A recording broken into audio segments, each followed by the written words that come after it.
Hey guys! Oh, excuse me. New intro, I forgot. Greetings, gamer citizens! It's your boy, MCN Mike here. Welcome back to another video. Today, well, if the overlay wasn't enough to tell you, we are reacting to the Gamescom opening night live pre-show and full show. So yeah, if you're enjoying this, be sure to leave a like on the video and subscribe if you're feeling so kind, and so you don't miss stream VODs and other gaming content from me. Honestly, I'm just grooving to the music right now that I totally forgot my intro. If you want to chat with me live and just talk about games, life, or anything in between, be sure to follow me on Twitch. Link is in the description down below. We're a pretty fun and wholesome community. It's a good time. And we get to do events like this sometimes. Yeah. So with all that said and done... Oh, by the way, if you want to financially support the channel, following is free on Twitch, but if you want to support me financially, subscribing is only $4.99 a month. But if you have Twitch Prime, or excuse me, if you have Amazon Prime, you get a free Twitch subscription every single month. So... maybe use that on this channel. Use that on another channel you like to watch. I'm not going to tell you what to do. I'm not your dad, but I'm a little biased in recommending my channel for that Prime sub. So yeah, support your boy. And with that, we got 20 seconds left. Gamescom opening night live, baby. Let's do it.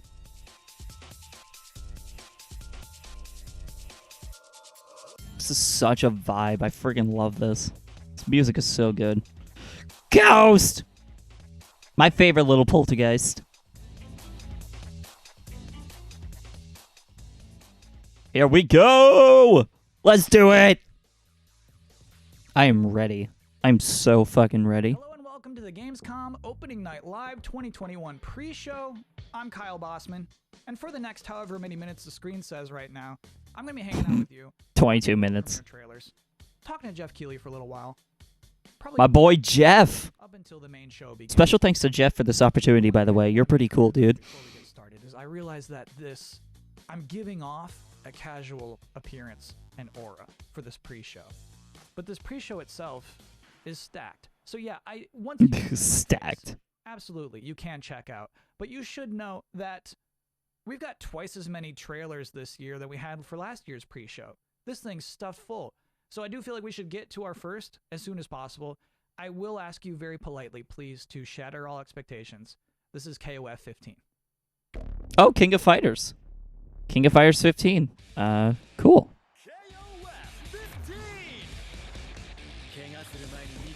For those who are not familiar with King of Fighters, that is the series that that Terry Bogard came from. So that character in Smash, he came from King of Fighters, Fatal Fury.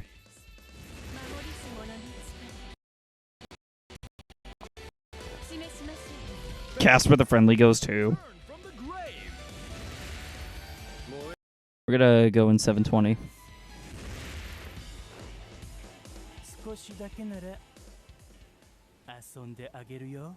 And heroes from all the KOF sagas return for KOF 15! Oh, cool. So it's kind of like the Everybody's Here vibe. That is a lot of characters. New visuals and gameplay systems deliver a new level of speed and excitement. The most comprehensive battle system in KOF history is here. The King of Fighters 15. Gotta say, that is a banging... 17th, 2022.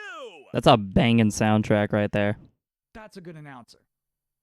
That's the energy. Like I knew coming into this pre-show that it would be okay if I'm coming in with low-key vibes, because that guy would set the tone. He would bring the energy. We love it, Kyle. KOF 15, you know, just we need him opening night live.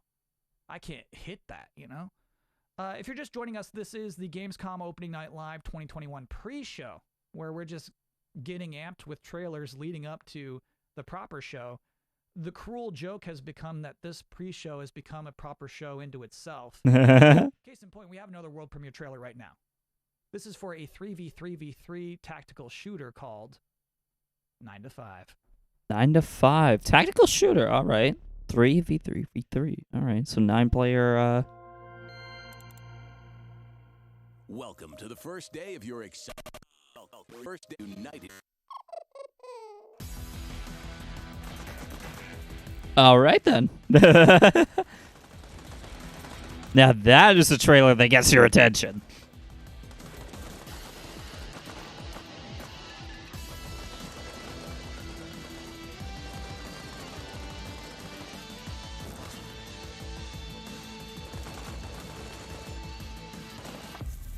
Nine to 5. Your new career starts soon. What I want to know is how this is any different from, like, another tactical shooter. I don't like this either. It's just, apparently as part of international gaming event safety protocols, I now have to issue safety instructions for watching an online gaming event. This shouldn't take too long. Huh? Please keep a safe distance from your screen, somewhere between 13 and 18 centimeters. You're not my dad. Is that a lot? If a world premiere trailer starts and it seems like it might be good, go ahead and buckle that seatbelt. What? Metaphorically. If you're watching a co-streamer during opening night live, and they're not talking during the boring parts, politely remind your streamer to tell jokes and act mad. That's me! Honestly, if your streamer is not acting furious right now, they're not doing their job. Hey! Attempt a hot take on Death Stranding. Ooh, that's a good safety tip, actually. I've seen a lot of people mess that up. Noted. If you're experiencing buffering, remain calm and tweet a swear word to your internet service provider. That would be like, at internet service provider. Thank you for your attention.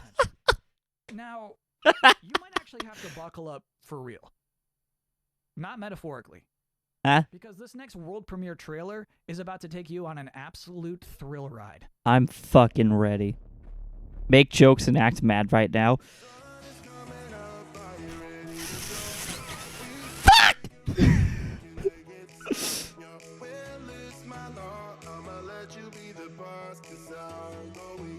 Oh. Bus simulator. Let's see. Oh shit, I got a tweet on my internet service provider real quick. Hold on.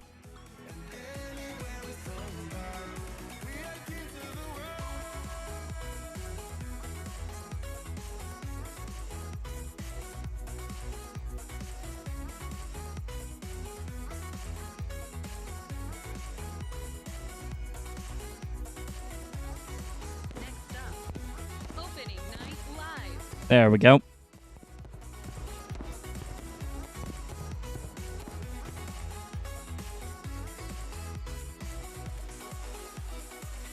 All right, I think I did it right. Honestly, if I could, I would keep that trailer playing throughout this entire pre-show. Cuz like that's what, in a beautiful way, that's what this is. We're all getting on this. Oh yeah, I got to tell jokes too. Bus simulator, more like carbon footprint simulator. It is going to be in a relatively small Los Angeles. Why'd I dab? I don't know why I did that. Inside. But like games-wise, O&L is going to be huge. Games huge, studio small, games huge. And even this pre-show, I still got games left in this. Yeah, I don't know why I did that. The premiere trailer is from the Dark Pictures anthology, the third game in the Dark Pictures anthology. Dark Pictures. House of Ashes. That just sounds like someone who's terrible at taking photos. Oh shit, okay. Dark Pictures. Drop your weapon now! Stop pointing your guns at me! Drop your fucking weapon, do it now! No, you lower yours first. I don't want to hurt you. Okay. All hell breaks loose, you say.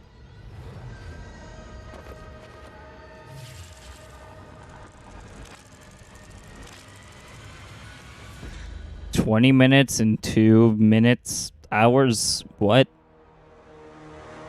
Okay, Bandai Namco. Supermassive Games.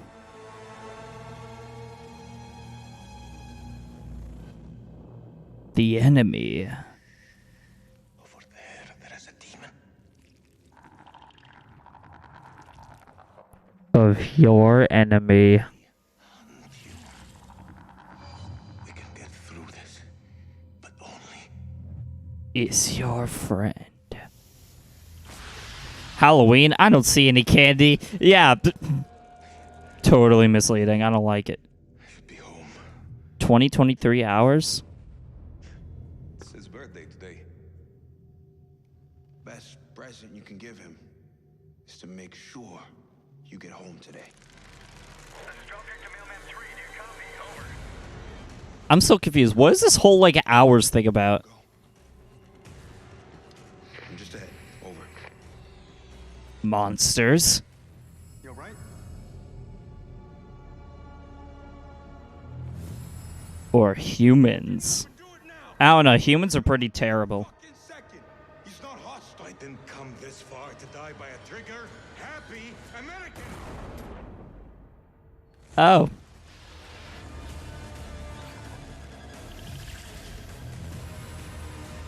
House of Ashes.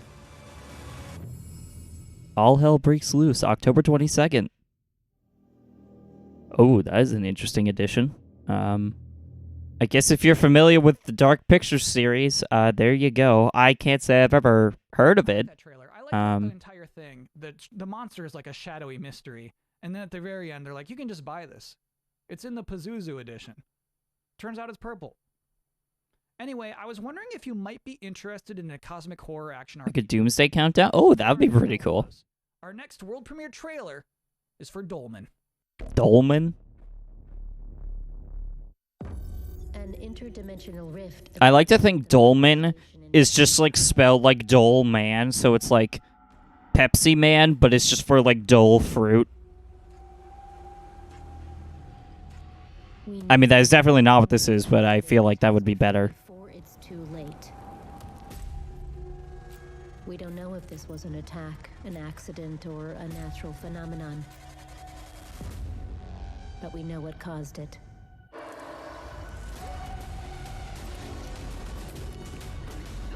Okay.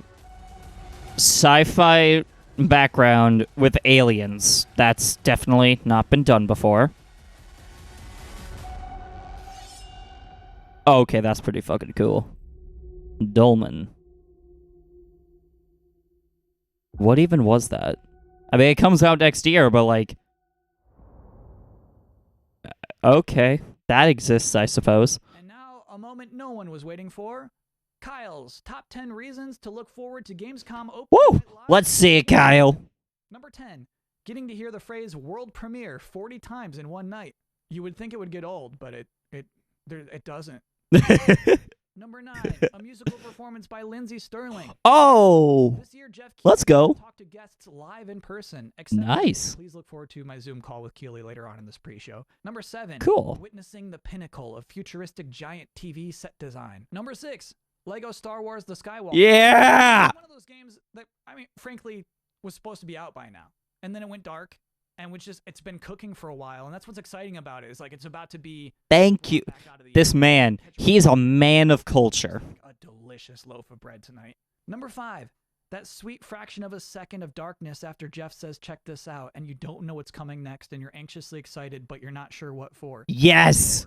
The reveal of the next Saints Row. Oh, the Last next time we ones. knew Saints Row. I thought they were doing a remaster of the first. 8 years ago on the PlayStation 3 and Xbox 360. I wasn't. I'm like a bird when there be a shiny. The games I was asked not to talk about. So, I mean, this list would probably. If I was allowed, this list would be number 2. Kind of boring these days. This seems like something. And number 1, Death Stranding Director's Cut Extended Demo. Okay, that's a little biased. Be bonkers. I can guarantee you bonkers. Jeff totally wrote that on the list. Come on. Jeff and Kojima are good friends. Whatever that happens to be will happen within that demo. It feels like such a certainty to me. But why a demo for a walking simulator? Everybody, I know that you're probably pretty hopped up. I mean, I'll still try it, but because, you know, I'm open to it. Mucho has decided to join us. Kitty! Our next, we have another world premiere. We got plenty of pre-show left. Our next world premiere trailer is from Drinkbox, who developed Guacamelee. They have an announcement for a new mode for their next new game. Here's Nobody Saves the World. Guacamelee? Okay. Ooh. Okay, good pixel art. I love that pixel art. This looks so nice. Action RPG. Okay. This kind of gives me like this gives off like a roguelike vibe.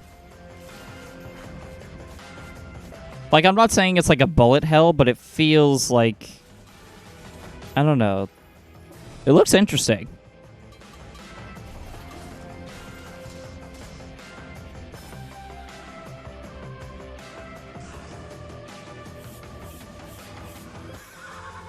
Hansen Ranger.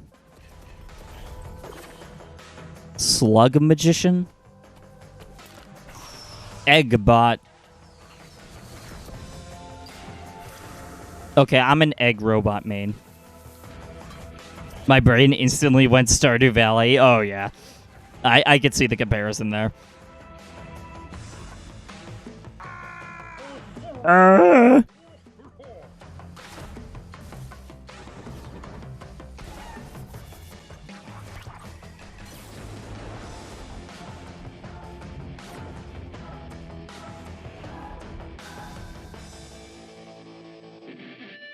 Okay, that's pretty neat.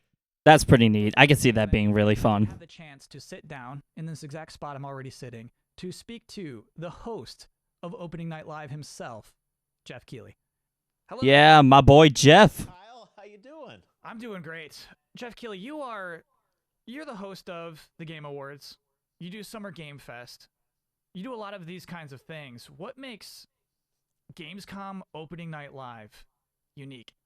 I always loved going to the event in Germany. The fact that it was, hundreds of thousands of gamers gathered together, which sounds like a different lifetime given the world we're in right now. But I love the sense of community and energy. Gamescom O&L, this will be our third year that we've done the show, and it's been an awesome partnership with Gamescom.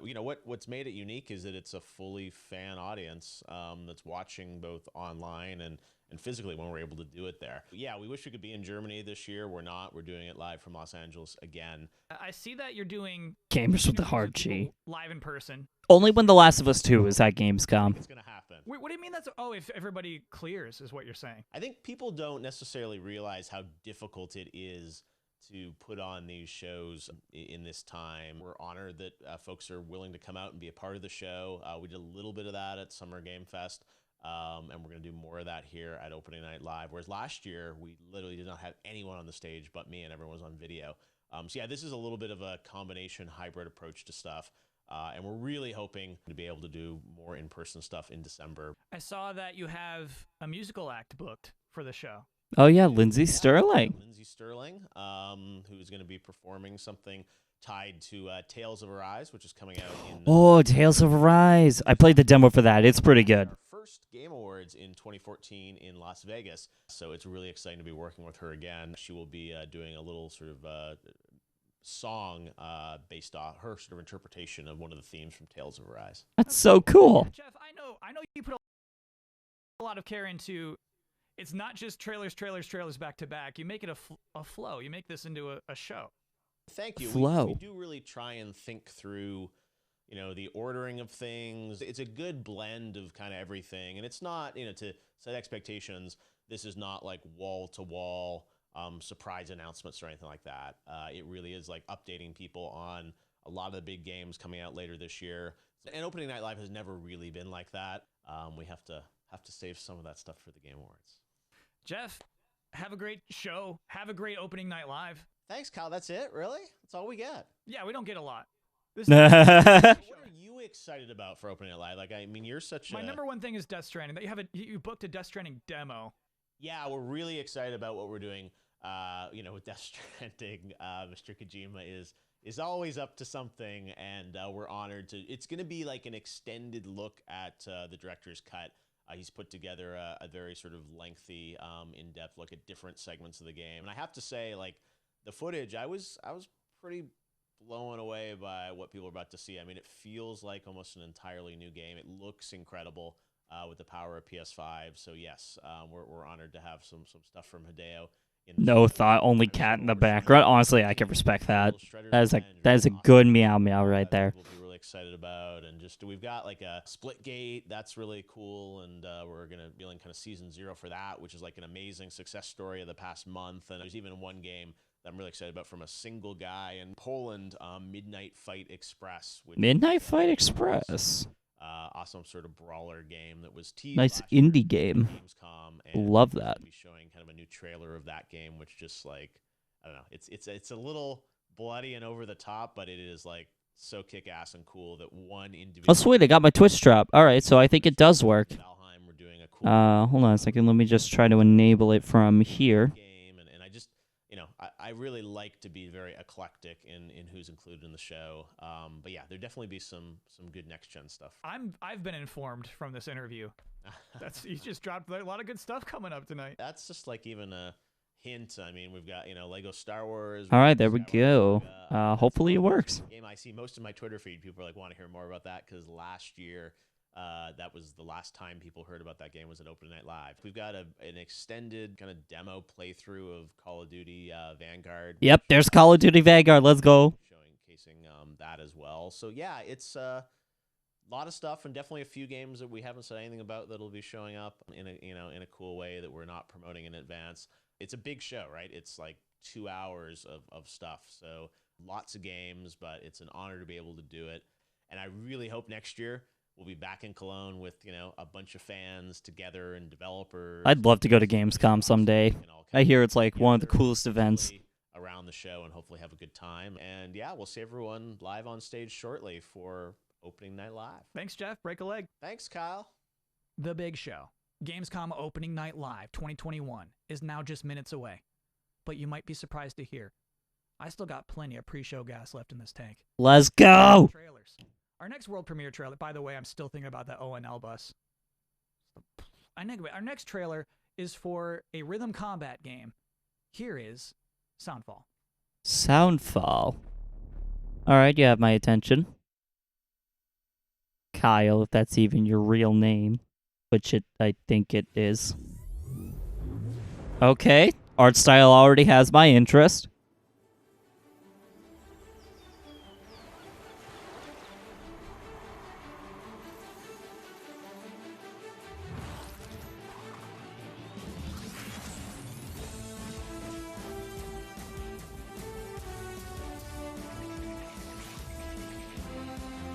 All right, I guess if you're really into, I guess if you played something like Cryptid the Necrodancer or Arcades of Hyrule, this is definitely up your alley. Soundfall, that looks pretty neat. Personally, I don't do rhythm games. I don't have a sense of rhythm. Like, it is difficult for me to process rhythm. So I'm gonna have to step aside for this one. We do have one last trailer in this pre-show, and it's for a brand new game from Toby Gard, creator of Tomb Raider. One more world premiere.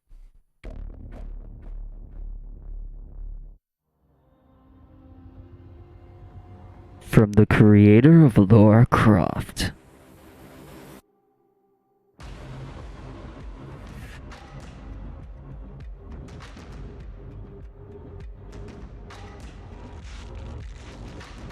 Until you are whole again, your essence restored. Oh, Beat Saber's fun. Waking world will have I've played Beat Saber a bit in college. It's a good time. Although I have to go on like the easier difficulties because I'm that bad.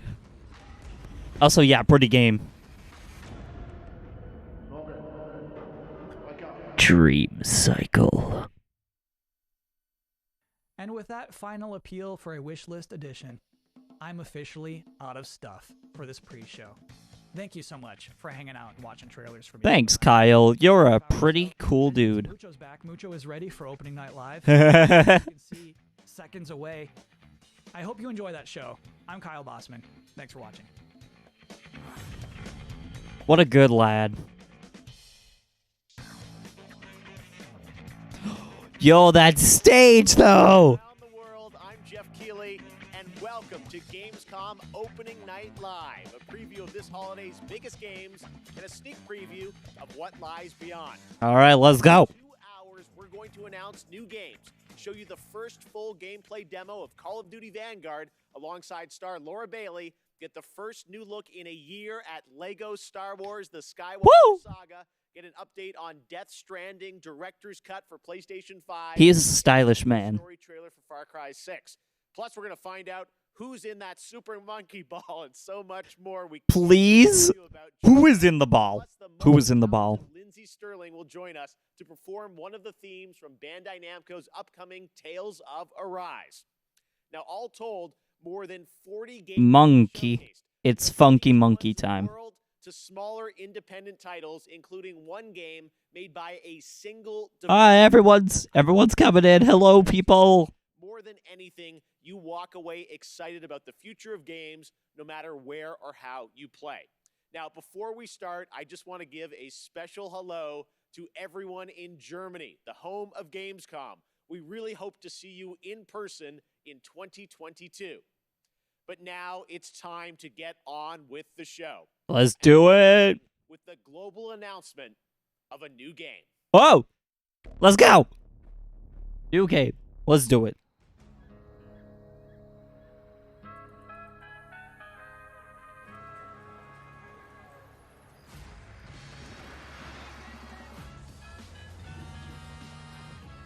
Okay.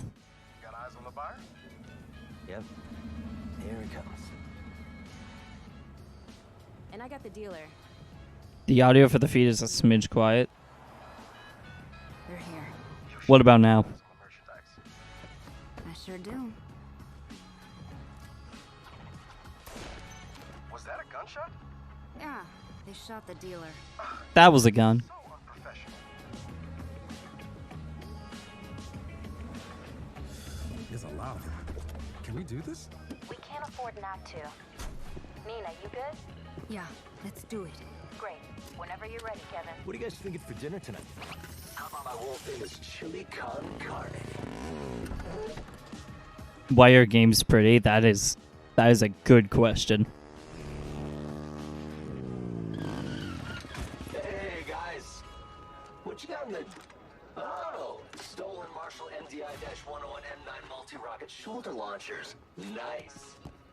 My buddies and I have been looking all over town for those. Have you been hoarding? See, we need them for our startup. It's a criminal empire kind of.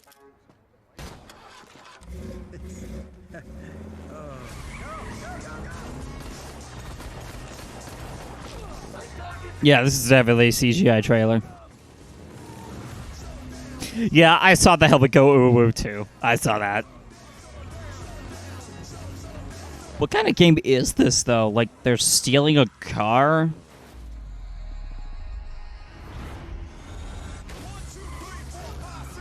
Oh, dude, that guy got hit in the face with a motorcycle. That's gotta hurt.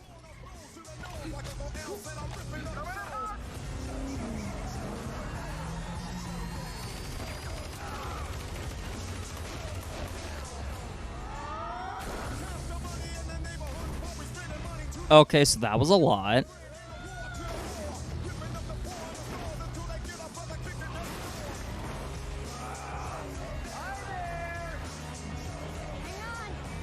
Dad, you should buckle up.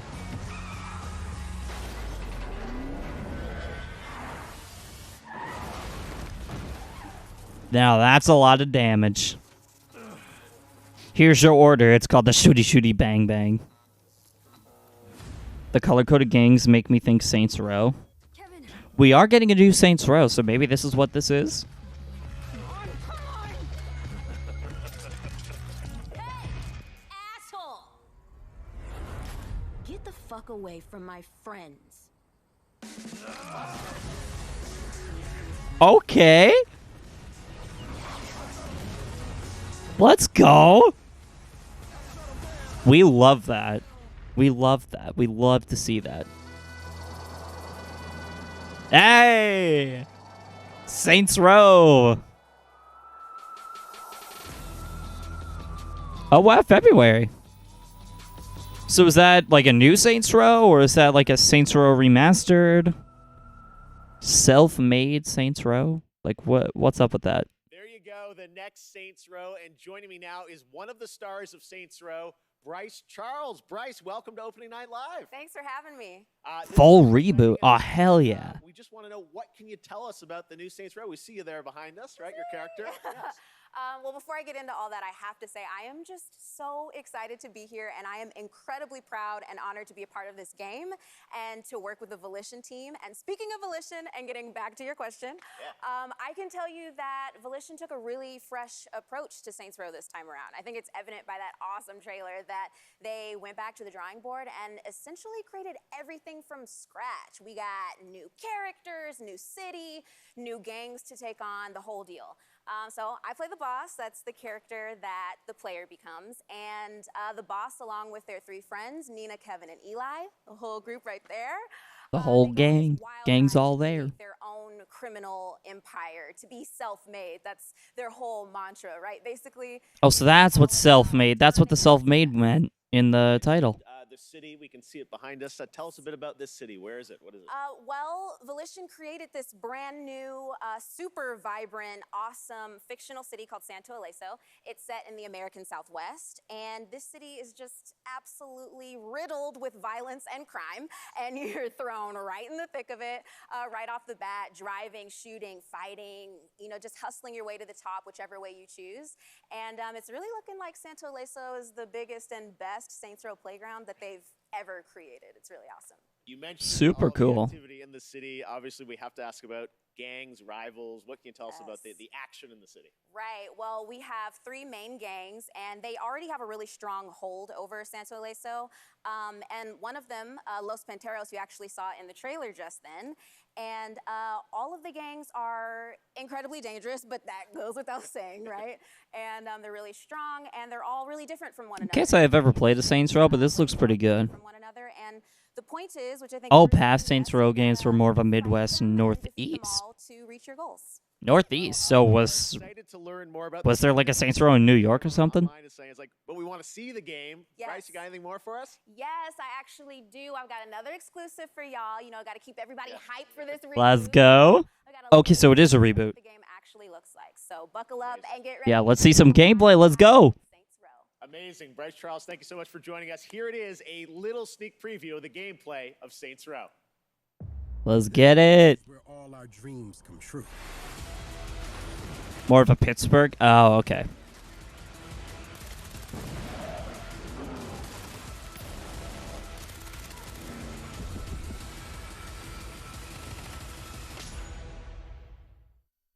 Well, that wasn't really much. And now it's time for another brand new game announcement. Oh, another brand new game? Okay. What do we got? They conquered humanity's greatest evil. And she lay Avengers? Is this just another Avengers game by Square? Then they vanquished threats from beyond our stars. And she lay in rest. Oh, Captain Marvel game?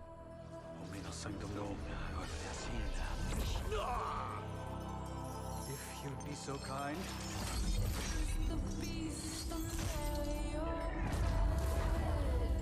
Oh, the Marvel XCOM game. That would make sense.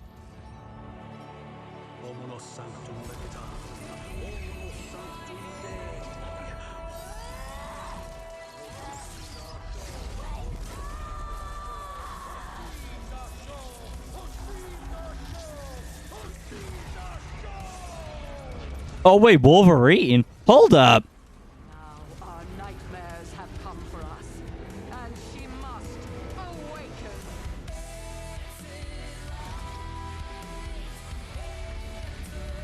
Okay, the music is a banger.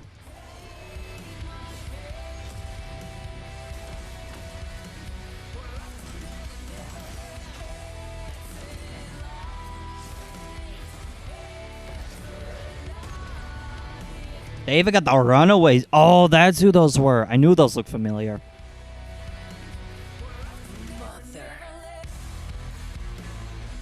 Yo.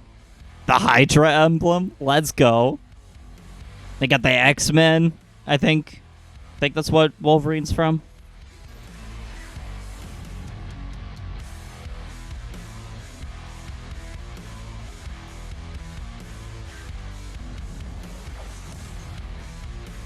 Marvel Midnight Suns by 2K. All right. And Firaxis, so the same people that worked on Civ. March. All right, so the question is this going to be... Oh. Blade Night Stalker skin. Ah, gameplay debut September 1st.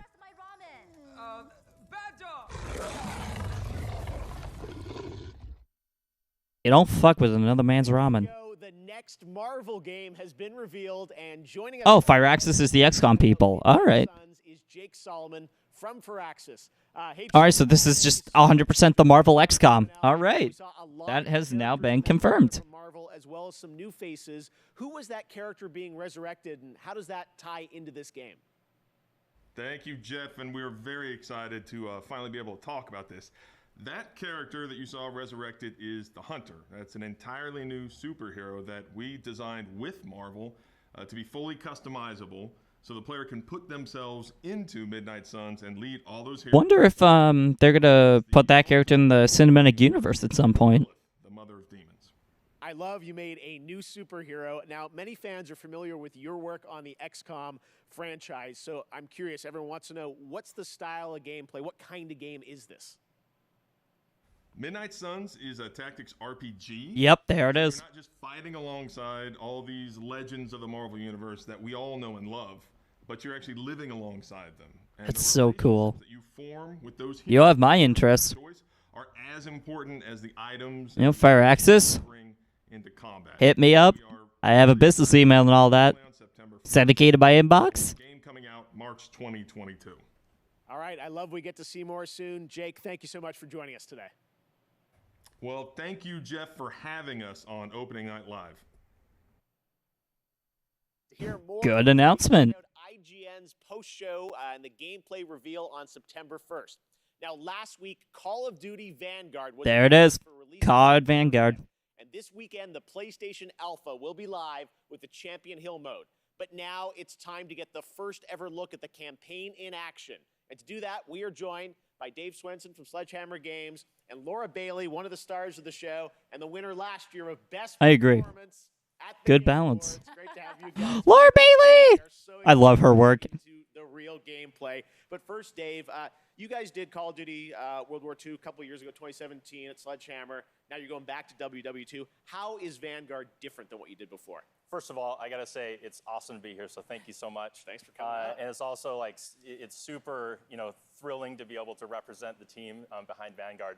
So Vanguard is a totally new take on World War II. World War II is known for huge, epic battles on big battlefields. Yeah. And those happen not Sadly, the whole activist situation happened, so I don't have any support behind this. play in all those locations. But for the team, Literally, the only thing that I care about were the real stories of the real is fought in World War II. like Jeff Cayley and Laura Bailey being here because they're not really associated with ActiBliz. I don't know, there's something very inspiring about these true stories. Now, some of the most interesting people that we discovered in our research were those men and women who were part of the original Special Forces teams. And so Call of Duty Vanguard is going to tell their story. I will say, I think they planned this like long before the lawsuit happened. Last week, the reveal So, you're going to be in this I game. guess it can't be It's helped. been a lifelong dream of yours to be in a Call of Duty. It has. Your character, it ties into what Dave's talking about. Tell us about your character, Paulina Petrova. Yes, I am thrilled to be in my first Call of Duty game. It's crazy because there's not, a lot of female roles in media about historical war for obvious reasons. And that's one of the things that struck me about Paulina and when I started researching for the role was how many women were actually in the Soviet army in World War II. Really? There were tank operators and there were Nice. pilots, and some of them, like Paulina. It's good that they're actually getting into that that aspect of history. Like, there was a bit more gender diversity in history than what I was originally taught in school. So this was really nice. I just wish that it wasn't ActiBliz. You guys take the reality, but obviously put the Call of Duty spin on it.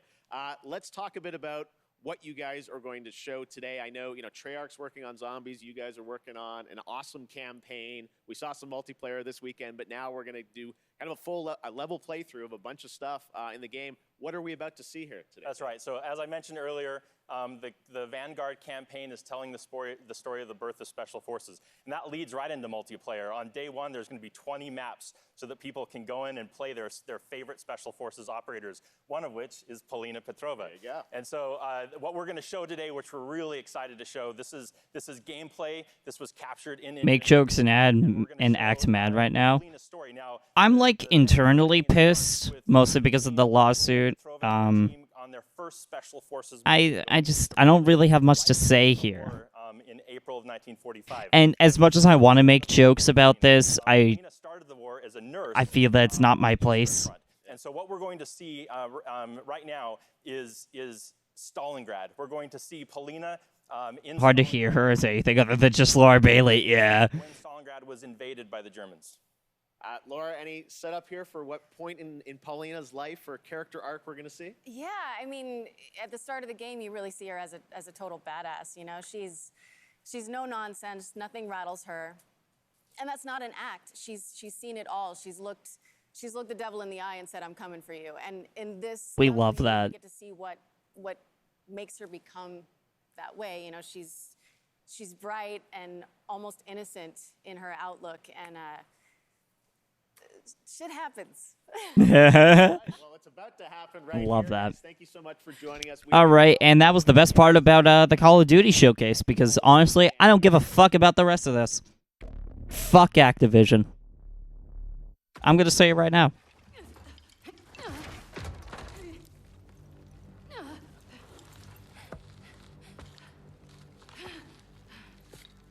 I should probably tilt my webcam a little bit. There we go.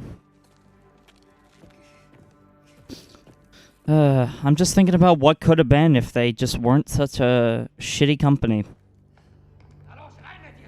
I mean, not that I cared about Call of Duty in the first place, like I really couldn't care less, but it just sucks more because of the whole thing.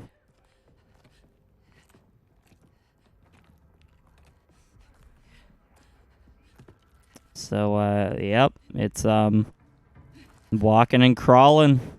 Whoopee. I'm gonna be sassy throughout the whole thing, just so y'all know. I have no sympathy for the team.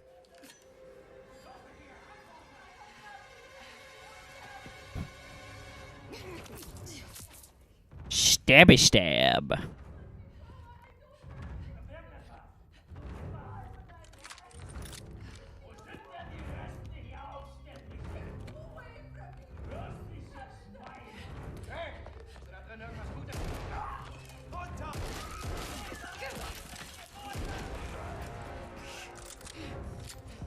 Yeah, Activision has good-looking games, but, you know, if they weren't such shitty people, just lament how much cooler their games could have been if they didn't mistreat their workers. Oh, 100%. Like, look at this. They put all the Crash Bandicoot devs, they put every single dev team that they own onto this one series. Think about that. Toys for Bob. All those people being put in Call of Duty hell.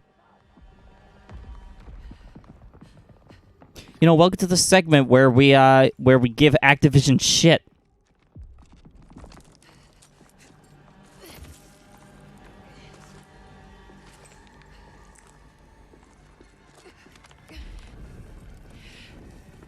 You know, I'll even say it. There's a little bit of irony in the fact that they're even like acknowledging that we're better representing women in history. You couldn't better represent women in your workplace? Read the fucking room, people.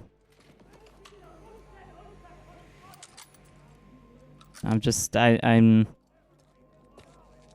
mean, I already had no interest in Call of Duty, but now I'm just like...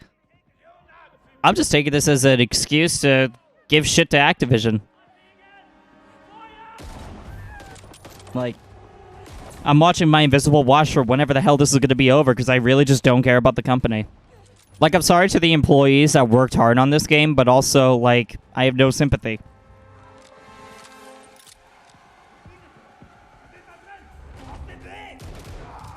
And also, anyone that buys this game is just gonna get a big fat fuck you from me. Like, I'm not even being subtle here.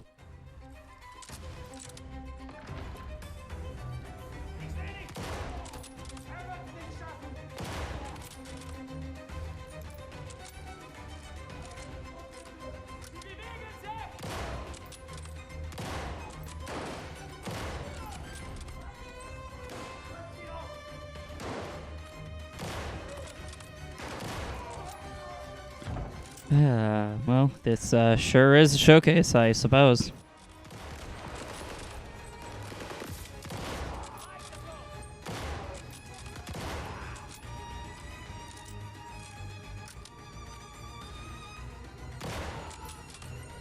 So, yeah, what's everyone else up to?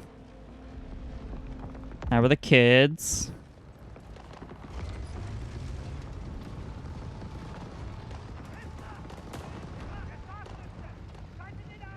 Oh, you have to pay licensing to use real gun? Oh, that's fucking stupid.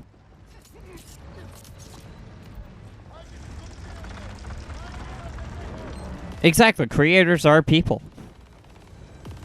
Also, like, I really just don't understand how people could buy every COD game.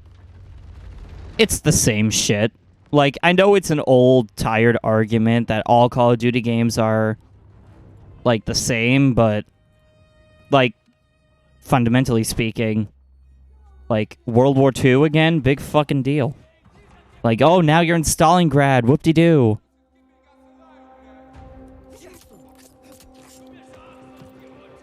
I just can't wait for the day one update where it's going to be 150 gigabytes.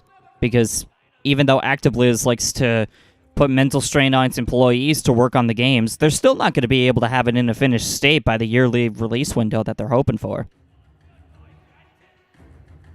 Well, to be fair, I don't think they could have gotten any more announcements. I don't know, like, how many more announcements there could reasonably be at Opening Night Live. By Ultrakill. Literally by any other shooter that isn't this. Like, come on. Like, shooters like this are a dime a dozen.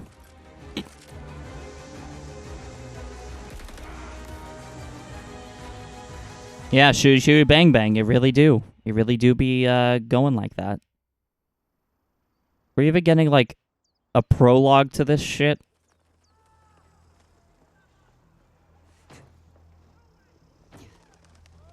Like, okay, maybe it's because I'm not into shooters in general, but I just don't see the appeal. Although I guess unlike sports games, you can't exactly fight in the World War II military in real life. Or I guess you could, but that's illegal in probably like every country.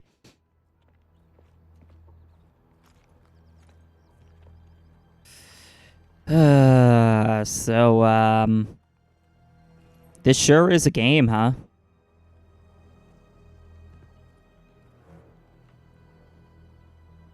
They could have been making plenty other games. They could have been making a Spyro the Dragon 4, but no, they're just working on another shitty Call of Duty.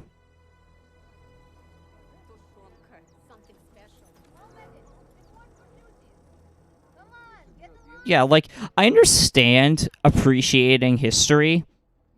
Like, I understand, like, being very interested in history in general, but, like, I can't understand wanting to imitate someone in World War II. I really don't get it.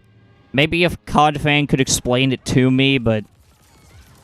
like, how was this appealing to anybody? You're playing through actual events that real people had to go through. And real people died and sacrificed their lives in. Like, how is this appealing to anybody? If anything, this would... you know, this would make me feel worse for the people that suffered in World War II.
Maybe people like the fear and wars.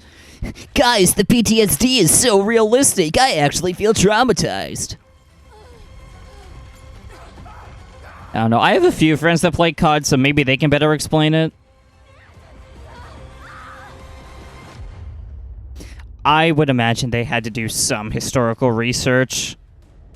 Like, that's probably the unfortunate case here. Call of Duty Vanguard? More like Call of Duty Vanguard these nuts. Bitch. No, but seriously, fuck you, ActiBliz. I have no sympathy, and, yeah. Prize for you guys. Halo Infinite. Oh, here we go. A lot of fun a few weeks ago in the first multiplayer tech test. A good shooter. Hopefully.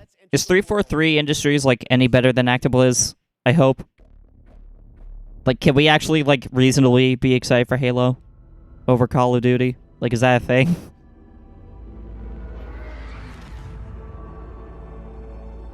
Very good one. I did the best I could. You told me to make jokes and act mad, and I feel like I did that very well.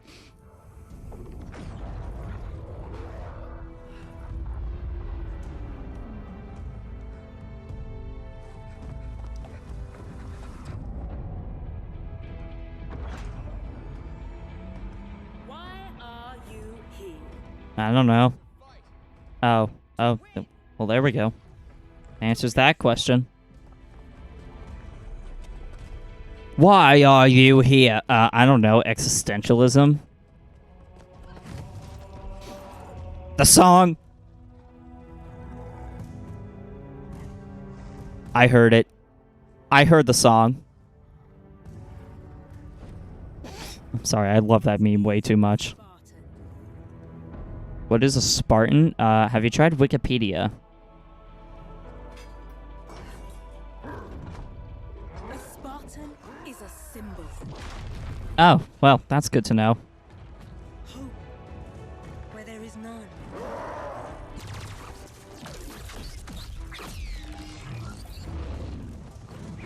In times of darkness,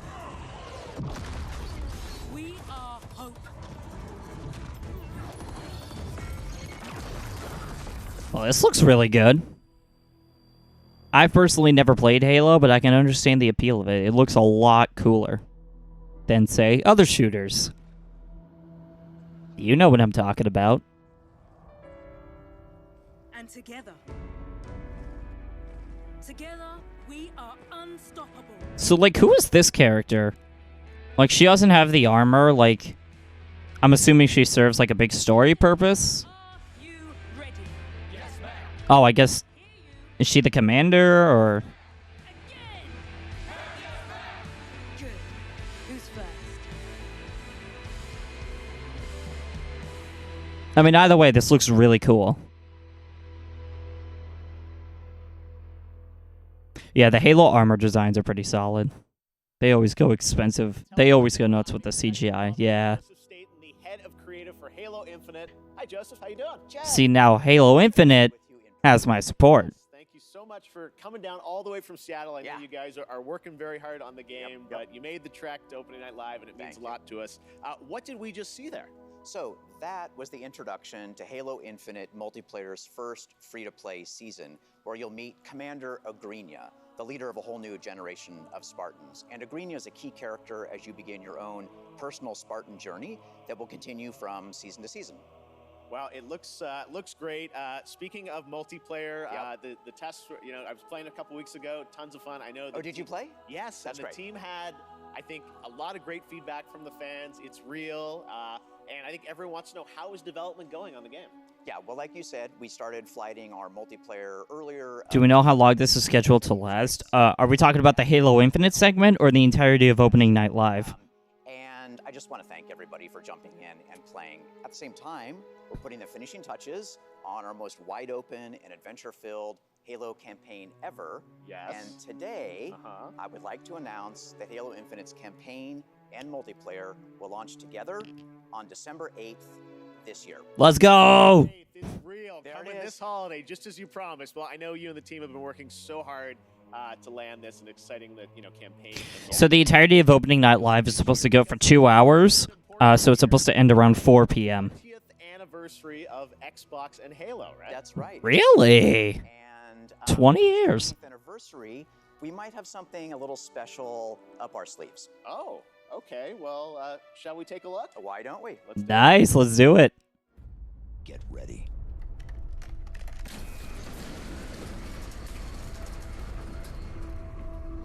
Oh, look, it's that part of the trailer that they use for, like, every E3. Where Master Chief is walking towards the light for some reason. Oh, controller! I should make snacks. I should have made popcorn. But then I remembered I don't have popcorn in this house. That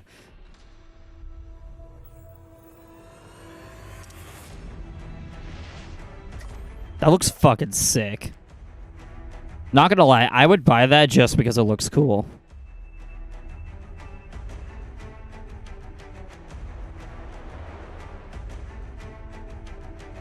That looks so good.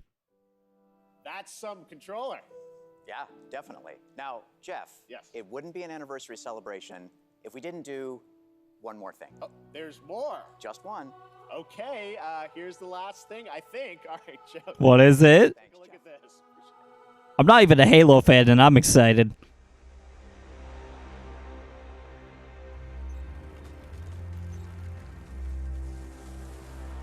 This is Spartan 117. Can anyone hear me? Over. What is this? We need to fight. Don't tell me. What is this? Get ready. Okay, I'm sitting up for this one. I've been slouching the whole time, but I ain't slouching on whatever the fuck this is. Oh, limited edition console?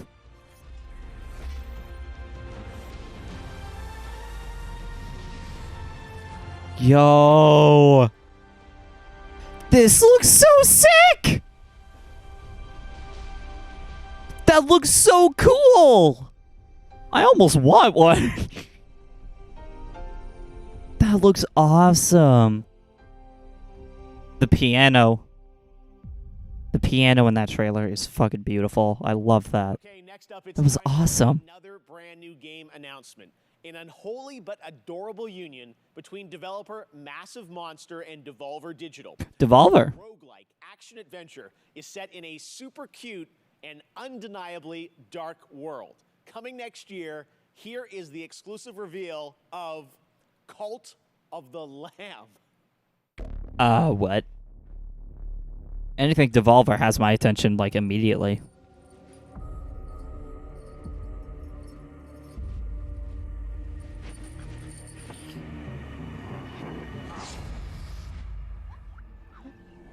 Where's the monkey, Jeff? He's probably saving it for the end.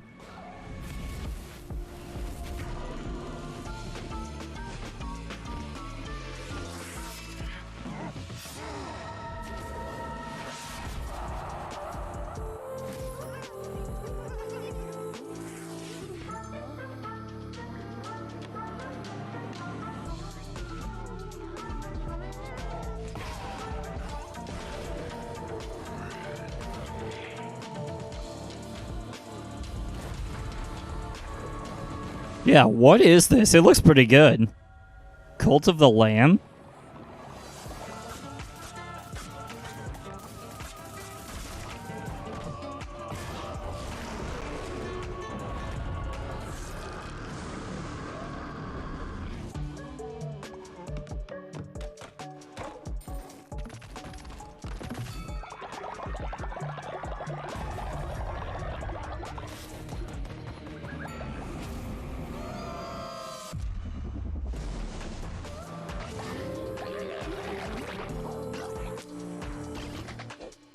Adorable violence. That's the best kind of violence.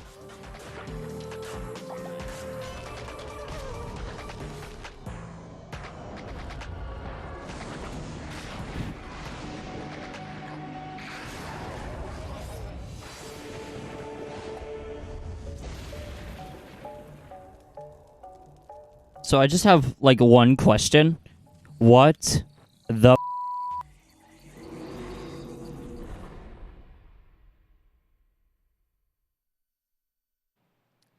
We love to show off games made by big teams on Opening Night Live and also small teams, like one person. This next game was first previewed at Gamescom 2020, and now this single developer, a 30-year-old father in Poland, is back to show us an update on a really exciting game that caught my eye for its over-the-top action. It is coming next year to consoles, PC, I do, though. Xbox Game Pass. I hope you enjoy it. It's a little over the top, but it looks so fun. This is Midnight Fight. Okay, yes, I did want to use the bleep. Can you blame me, though? I have this button at my disposal. I can say whatever I want.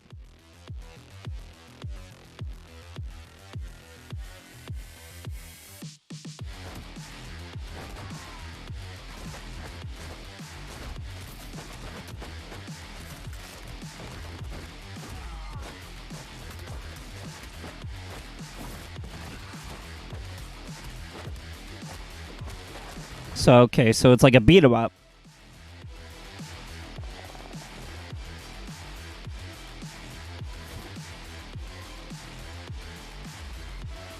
Or I guess not a beat 'em up, but it looks pretty fun, I guess.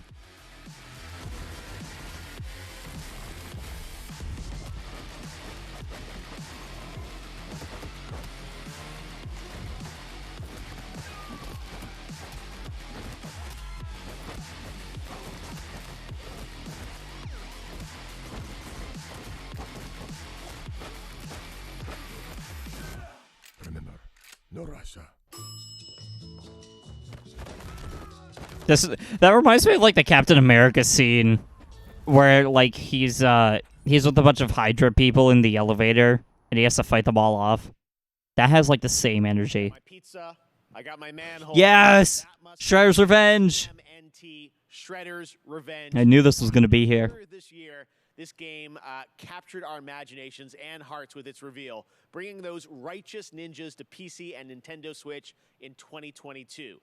Today, we've got the reveal of a new playable character, that's right, who is set for some action-packed combat against Foot Clan's devious soldiers, including the reveal of team attacks, watch for that, and yes, the ability to revive a turtle via strategic use of pizza.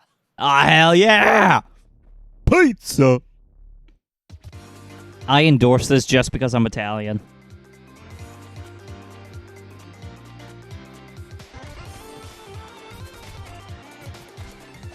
Who the fuck? Oh, what's her name? Oh my god, I forget her name, but I know who this is. April. Alright, that's cool. So she's a playable character. I can already see Proton John just screaming.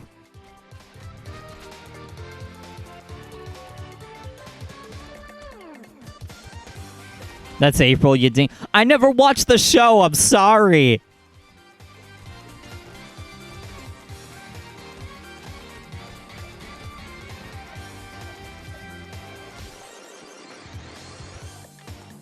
That does look fun, though.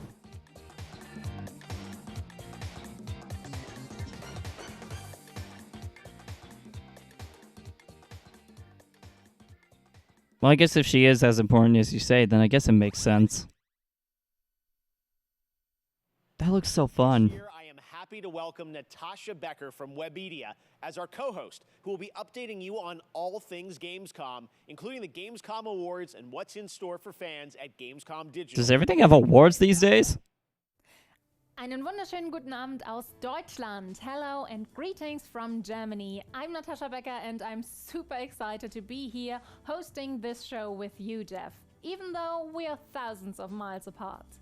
Yes, Gamescom is... The monkey will come soon. But that does not mean we I don't know when, though. as much fun as we would IRL in Cologne. To bring Gamescom to you, we have put together an awesome online program with lots of live streams, announcements, interactive elements, giveaways, and more. For our German viewers, my colleagues and I will be live on YouTube and Twitch on Thursday and Friday, 2 p.m. till 10 p.m. Central European Summertime, with loads of new and exciting stuff, interviews, gameplay demos, fun activities, games, trailers, and more. And for our entire international audience, there will be all of that, plus even more goodies and prizes to redeem on the Gamescom Now website. Just register on the Gamescom Now website and you can redeem all the free stuff, create your own schedule tailored to your interests, and participate in the Gamescom Epics quests that will unlock the vaults where we have hidden the really good prizes. The best thing about that? Both the Gamescom Now website and all live streams for Gamescom 2021 are completely free. But for now, let's see what else we've got in store for you. I mean, I'm not really interested in the vault, but... Oh! Okay, Demon Slayer video game. I still need to watch this anime. I hear it's really good.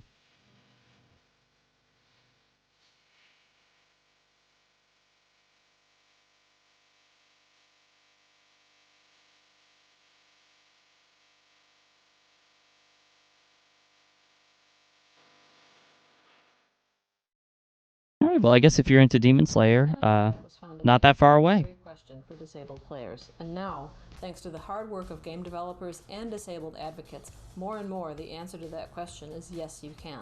But there's still work to be done. We specialize in accessibility coverage, from reviews, features, news. Personally, I want that Made in Abyss game to happen. Our workshops help studios expand their knowledge about accessibility and inclusivity in games and communities. Writers, community managers, and user researchers learn best practices for every aspect of their work. Of course they have a Red Bull ad. Red Bull gives you wings. I don't drink that shit.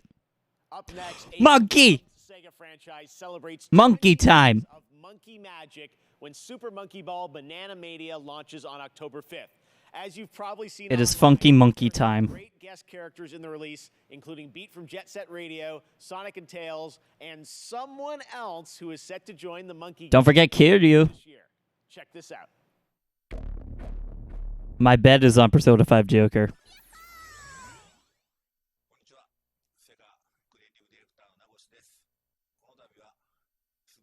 Monkey time!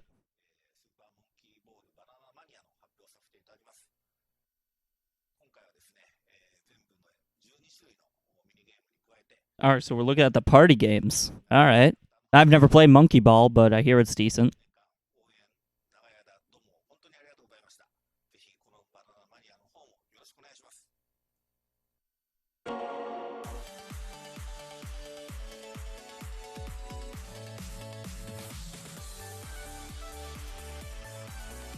Appealing. Yes! Puns. Pun supremacy. This just looks like Wii Sports. Like, you got your tennis, it's basically Wii Sports. Okay, so you got a racer. There's a lot going on here. Oh, bowling, cool. Go for top banana. Where banana? Now, how the fuck do you do golf in a ball?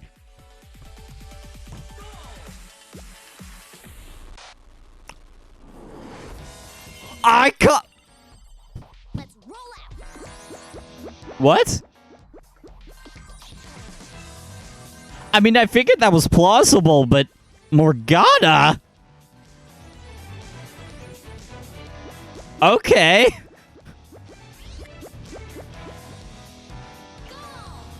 I'm not complaining. This is fucking great. Oh, that's so funny. What the fuck? Next up, a game started by two Stanford. So we're just not going to talk about that, huh? This summer, their first release, Splitgate, started setting records with the open beta. More than 10 million downloads across PC. All right, I guess. We're just not even going to talk about that. Arena shooters with the fun of Portals. Tonight, it's about to get even more interesting with the reveal. So you got Sonic and Tails, you got Beat from Jet Set Radio, you got Kiryu from Yakuza, and now you got Morgana for Persona 5. That's so good. That's so funny. I might buy that just because of that. I can leave now? No! There's no Lego Star Wars yet. You butt. I saw the monkey. It's not even Friday, and it's already Funky Monkey time.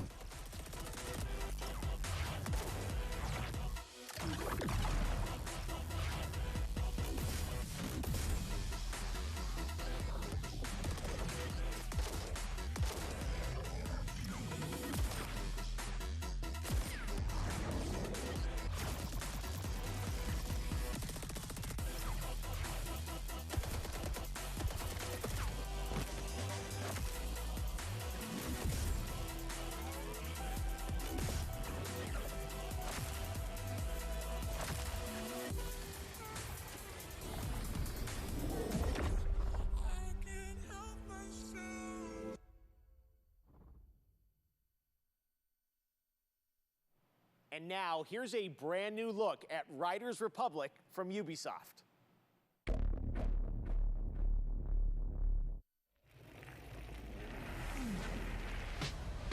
Standing on the stage, got the whole place rocking. It's popping, no stopping. Standing on the station, hotel hopping. Hey man, I've been hearing a lot about you. Displaying lots and lots of potential. Whew, I'm Suki, by the way. I spent years competing at the highest level. What I discovered is that there's so much more to the Republic than meets the eye. So that adventure, Friday Night Funkin' vibes. and connecting with the outdoors on I don't know, this is all new to me. This place is called the Riders Ridge. It's the heart and soul of the Republic. Team up with friends, other riders, and compete against each other. Okay, so it's kind of a sports game. Cool. It's up to you to prove your worth in the Republic. I'm not personally interested, but I can see the appeal. Against other riders in the biggest, most competitive mass races. As the wins roll in, you'll attract bigger sponsors, better gear, and earn your spot among the best riders the Ridge community has to offer. I'd really like to introduce you to someone. This is Brett. He's kind of a big deal. Bike, ski, wingsuit, legendary status in all three. He's always looking for riders who have the potential to become champions. Okay, Sparky. If you can show me you've got what it takes, then I'm willing to give you a shot.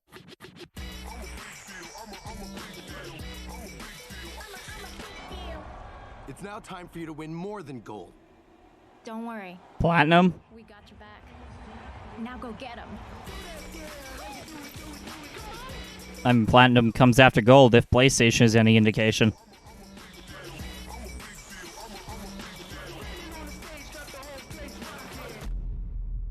Alright, well, there's that. I guess if you're into that, there you go. The Riders Republic beta started a few days ago for a selection of registered players who challenged each other in this massive multiplayer outdoor sports playground. And we have some more news to share. I'm happy to announce that starting now until August 28th, the beta is open for everyone for free on PC and consoles. You're invited to join frantic 50-player mass races, compete in a variety of multiplayer modes, or to free roam an open world set within some of the most famous U.S. national parks. The game releases this fall on October 28th. To learn more, check out ridersrepublic.com. And now, let's check back in with Natasha. Okay, let's get to our first award. There are a lot of great games coming to Xbox in the next few months, and we have narrowed it down to 3 very strong contenders. Which one of them will take the Gamescom award home tonight? The nominees for Best Microsoft Xbox Game are the action RPG Elden Ring by From Software. That's, like, highly anticipated. I think Elden Ring is gonna win. Oh, never mind. Halo Infinite. Halo Infinite. 100%. Elden Ring is a close second. The winner for Best Microsoft Xbox Game 2021 is Halo Infinite. Called it. Congratulations. Hi. Why would it be anything else? Producer for the campaign on Halo Infinite. And I'm Damon Kahn, lead producer of multiplayer on Halo Infinite. And together, along with all 343, we want to thank you for naming Halo Infinite Best Xbox Game. Since our start together 20 years ago, Halo has been synonymous with Xbox, and we look to continue that tradition as we move towards our launch this holiday. And we want to thank the fans. Some of you got a chance to play the tech preview recently. Just know that there's more on the way. Lastly, a giant thanks to the team. Without your tireless dedication, we wouldn't be here. Thank you. Oh, Game Pass. There we go. All right, Psychonauts. All right, Game Pass is PC games. I kind of expected that. So some Forza. I'm assuming that's Chivalry. There was Hades for like a split second. Yep, there's Hades. There's Ascent. 12 minutes. Psychonauts 2. And Hades. We knew about that already. Humankind.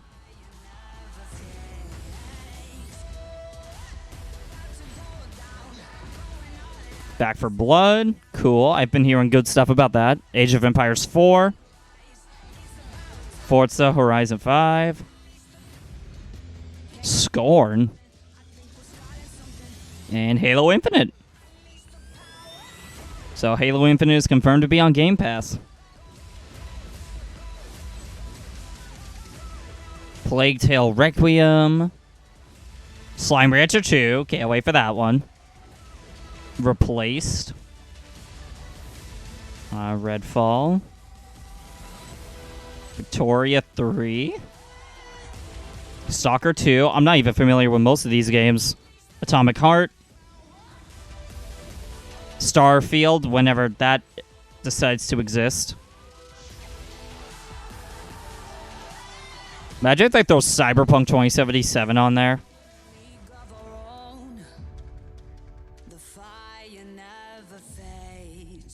But that's cool.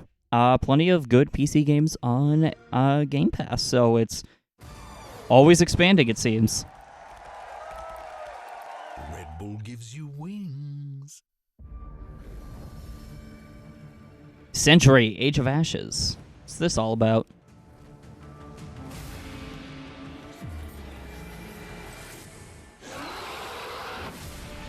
Be a dragon. Nope, I'm sold. Sold. Don't even need to say anything else. Like, you literally don't need to say anything else. Like, I'm sold. Be a warrior? No, fuck that. I want to be a dragon.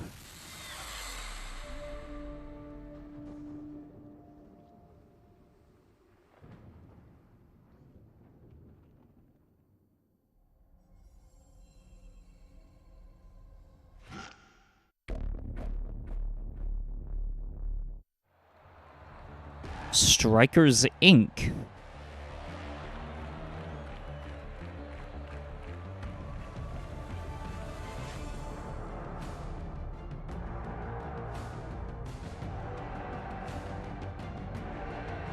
Okay, this just looks like a generic sports game.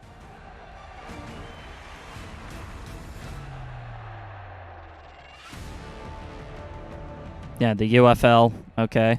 Free to play, fair to play. Hello, folks. That exists. I'm the CEO at Strikers Inc.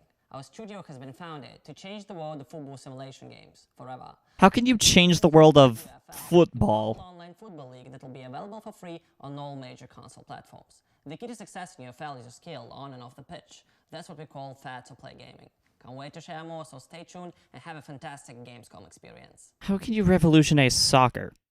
Like, there ain't much. Full year since we've had an update on Lego Star Wars: The Skywalker Saga. Let's go! You get to play all 9 films in one game, and looks like everyone's come out tonight. Jar Jar, 3PO, everybody. All right, that changes today, though, with a brand new look at the game. We're so excited to show this to you. Check it out. Yes, Jar Jar and 3PO, the most important Star Wars characters. But it's Lego time. Promise me you will train the boy. Yes, master. The one thing I'm not too excited about is all the voice acting. It was a lot funnier when it was just a bunch of grunting and ambient noises. Ready.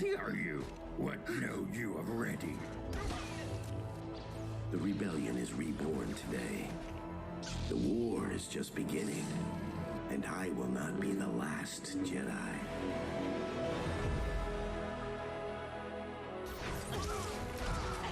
Okay, a lot more of a dynamic combat system than past LEGO games. Reach out.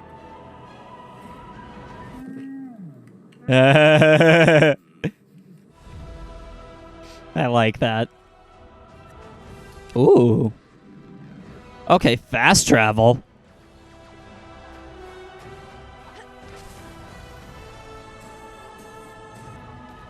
Okay, so I think it's like free roam planets?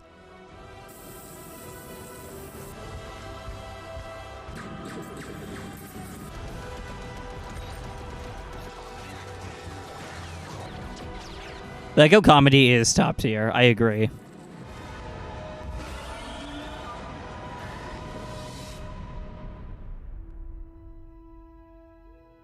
Fucking sign me up. I will buy that day one. Delayed again? I am ready. Ben, I can be a Jedi. Ben, tell him I'm ready.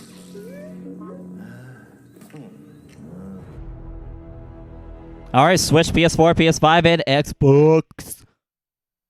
Don't buy the Switch port. I feel like it's gonna run bad, even though it's a LEGO game. Bring to life their vision for a new style of shooter experience on PC. Super excited for that. Synced Off Planet.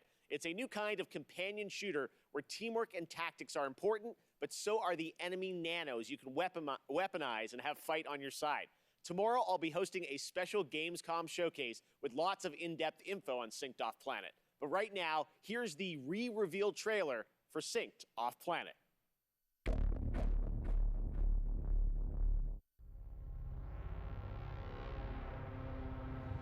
The Morpheus chip. A revolutionary implant that bridged biological and digital. Soon they found a way to rearrange matter. Well, it's all downhill from here, folks. We still got like an hour worth of games left. And they turned on us. Billions of lives lost. The world we knew. Over. Let's see, we still have like Far Cry 6, Genshin, what else? Fall Guys. Now the remaining survivors are fighting back. Those of us left are trying to get on shuttles headed for the only safe place. Off planet. Oh, Death Stranding Director's Cut. So we still have, Psychonauts 2. We still have quite a few games left. Might just save us. I see everybody left after LEGO Star Wars. I get it. It's not, it's a tough act to follow. Surprise for you guys, the Outlast Trials. In this horror survival game, you play a part of the Murkoff Corporation. You're a test subject in a controlled training facility in the middle of the Cold War era. Red Barrels up in my home country of Canada has been hard at work on this game where you can face the trials solo or with up to 3 others in multiplayer. And tonight, I am so honored to world premiere the brand new trailer for this game launching in 2022. All right, so more of an expansion to Outlast. I think I own the first game. Personally, I'm not much of a horror player, but I can appreciate the ambient design of this. Why did you come here?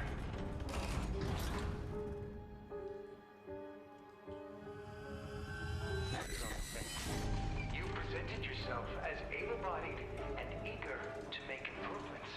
Wicked, sire. But your behavior. Don't fight the process. I'll learn you.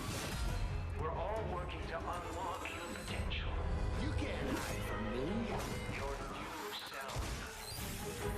A better self. A productive member of society. Did that dude have a horse head?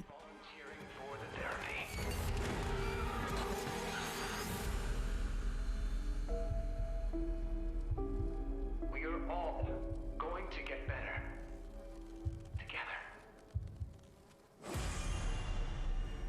Yeah, from the looks of things, I think that's a false statement.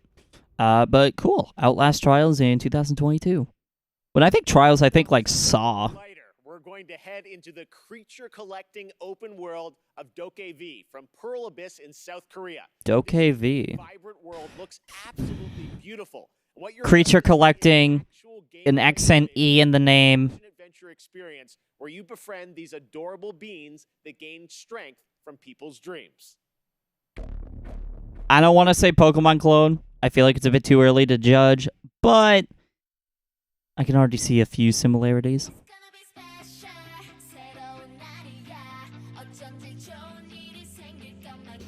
Interesting music, though.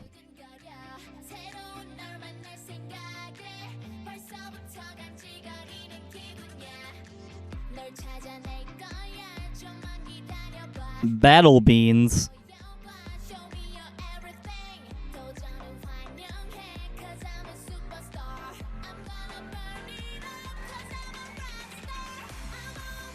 I gotta say, I like the visual style in this game. I think it looks pretty neat. I'm not sure if I'll play it, though, because I'm not quite sure what the core gameplay is like yet.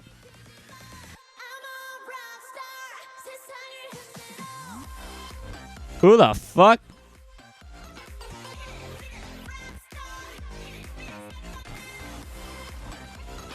They just did, like...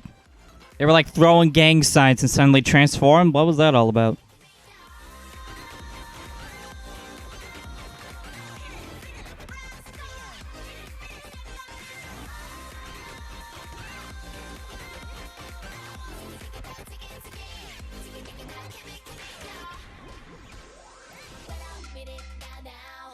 Oh, little llama! Oh, that's cute. I like that. This gets a llama out of 10 for me.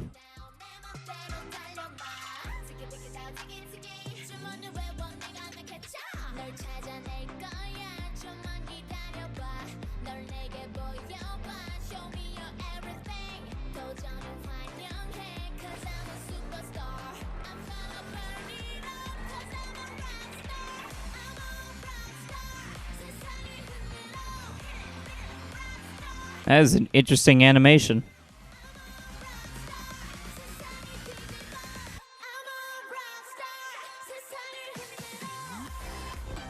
Okay, that seems pretty neat, but I don't know what it is. Yeah, I guess it isn't really a Pokemon clone. So, this is good.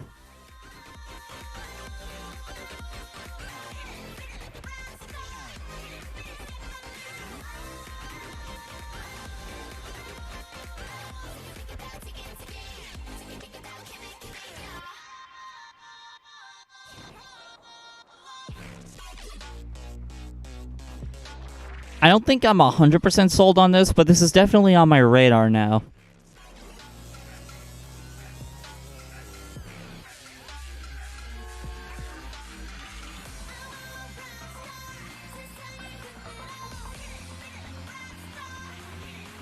Can't wait to get a copyright claim for the music in this trailer.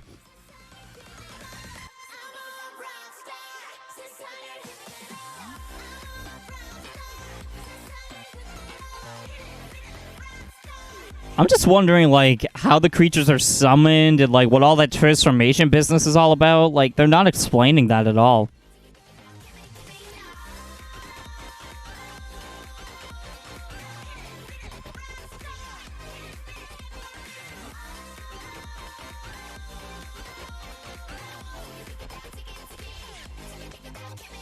Oh, maybe that's how? Oh, okay, they just vanished. Dokkaev. That one looks so fun. Back at Summer Game Fest, Jeff Goldblum joined me to reveal Jurassic World Evolution 2. Now it's time to find out about the release date and get a first look at the gameplay of this simulation that lets you take charge of one of the greatest theme parks of all time. I'm not too crazy on this game at all, but I do know someone who's into the Jurassic Park games, so there definitely is an appeal here.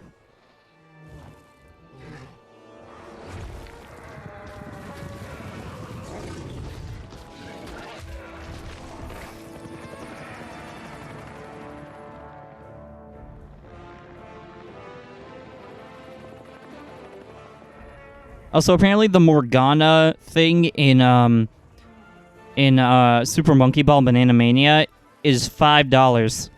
You're paying $5 for a character model to sit inside of a ball. It's kind of sad.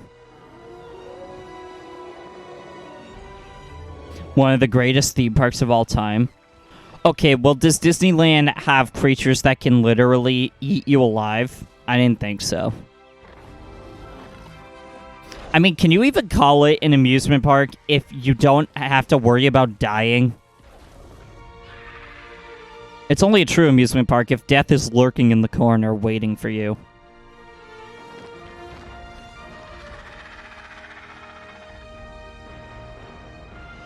Ladies and gentlemen, welcome to Jurassic World.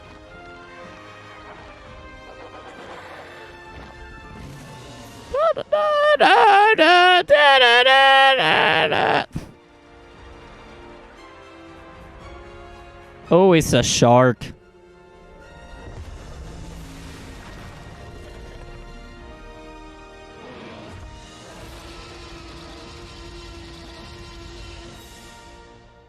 Well, I'm definitely getting a copyright claim for that one. Far Cry is a franchise known for its incredible villains. And with Far Cry 6, the team at Ubisoft has perhaps found Hollywood's greatest villain. From Breaking Bad to The Mandalorian, Emmy-nominated actor Giancarlo Esposito leads a talented... Oh yeah, I remember. I remember the trailer where they mentioned that he was in it. Is willing to sacrifice his own people to turn his country into a paradise for his son to inherit. As Danny Rojas, you will join the guerrillas who oppose him in their fight across the island nation of Yara. If you like a deep story with compelling characters, Far Cry 6 should be at the top of your list later this year. Let's take a closer look with the world premiere story trailer for Far Cry 6 coming this October. Let's go. Miss Tilly, I'm afraid I only have a few minutes. Let's get right to it. Hmm. Yesterday, your network, Yaravision, was hijacked by rebels. Oh, don't shoot! They called for the liberation of so-called outcasts from Viviro labor camps. Is Viviro produced with slave labor? Viviro saves millions of lives. Do you think that those lives care where it comes from? You were imprisoned at the age of 13, the same age as Diego. You spend a lot of time with your father. He is a great teacher. A lion finds calm before the kill. Fire me! I understand you were forced to endure 15 years of hard labor, pruning tobacco. I hear you still have the blade. When Yara becomes paradise, my methods, no one will care. Not so sure about that. Watch Castillo order a whole boat of our people shot to death. Get as far away as you can from that psychopath. All of you. A revolution is not won by the fearless. It's won by the feared. Welcome to Libertad, Danny. I have a vision to rebuild paradise. A cure.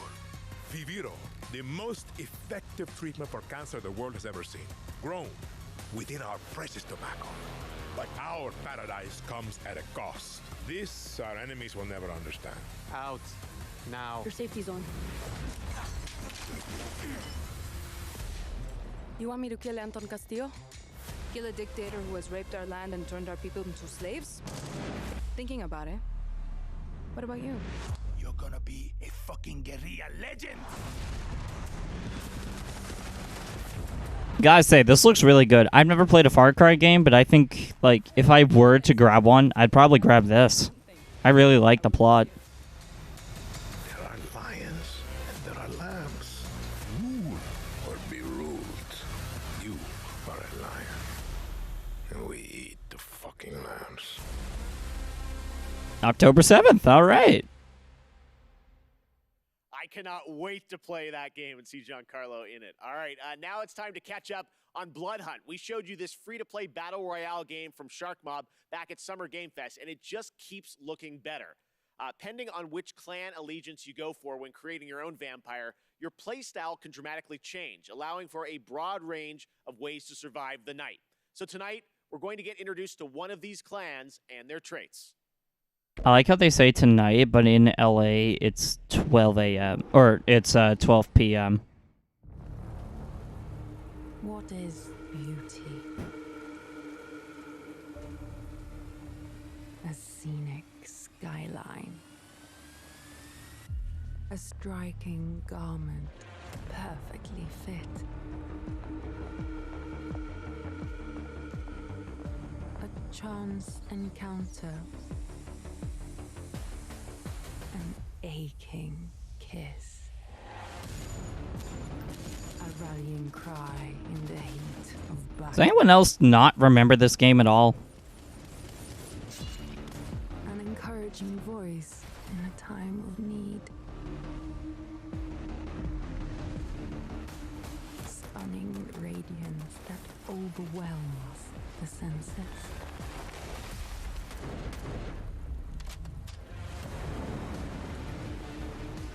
Deadly poise that knows no equal.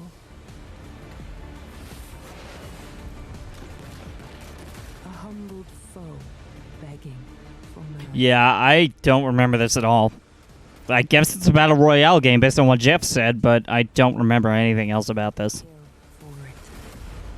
We are artists. I mean, I guess it looks neat if you're into, like, battle royales or violent atmospheres, but I legit don't remember this at all. Blood Hunt.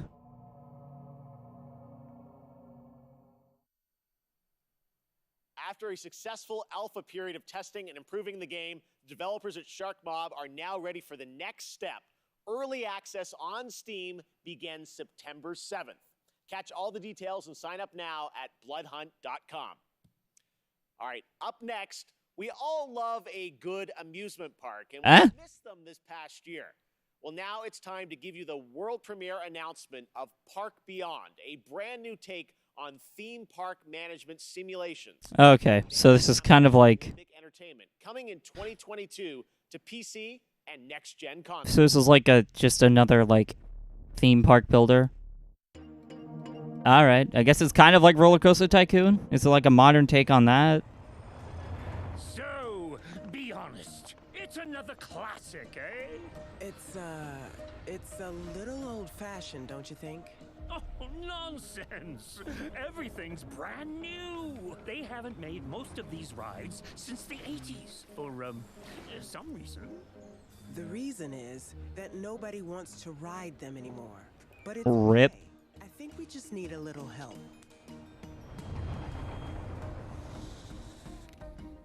Oh, yes. Very impressive. Oh, the engineering is going to cost an arm and a leg. You remind me of the visioneer I used to be. This roller coaster, I can feel the magic of it already. Vertical drops with enough G's to make you giddy? Thrilling bursts of speed? Is this even possible? Does it matter? Impossification! So collateral damage is innovation.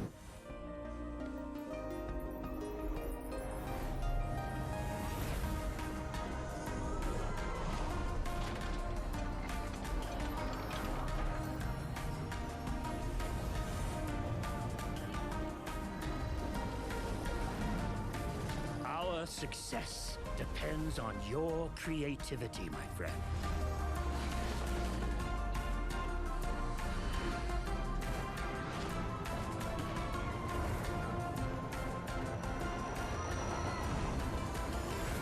Alright, this looks neat, but I don't see myself buying it like day one. But I do think it looks good for what it is. Last year at the PlayStation Future of Gaming event, Jet, the Far Shore, comes from Super Brothers and The more you read the better. I can already imagine YouTubers just making a death park out of this. Curious planet in the hopes of carving out a future for a civilization on the brink of extinction. It's a little close to home. Today, we've got an exclusive new... Close to home? Jeff, what are you trying to tell us? PS5, PS4, and Epic Games Store on October 5th. Let's get it. Still got 45 minutes of games. What else could they possibly show? Well, I know a few things they could, but there was a lot to see here.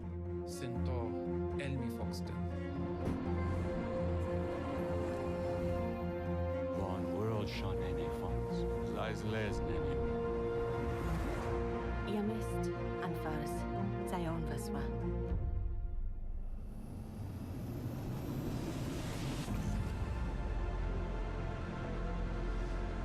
Doedden kashish and Aishavikawa. Ed Loma Moshten Ben. Raujeniksi Fokatsi Prosed. So what exactly do you do, though? Is it a lot more of like an exploration simulator?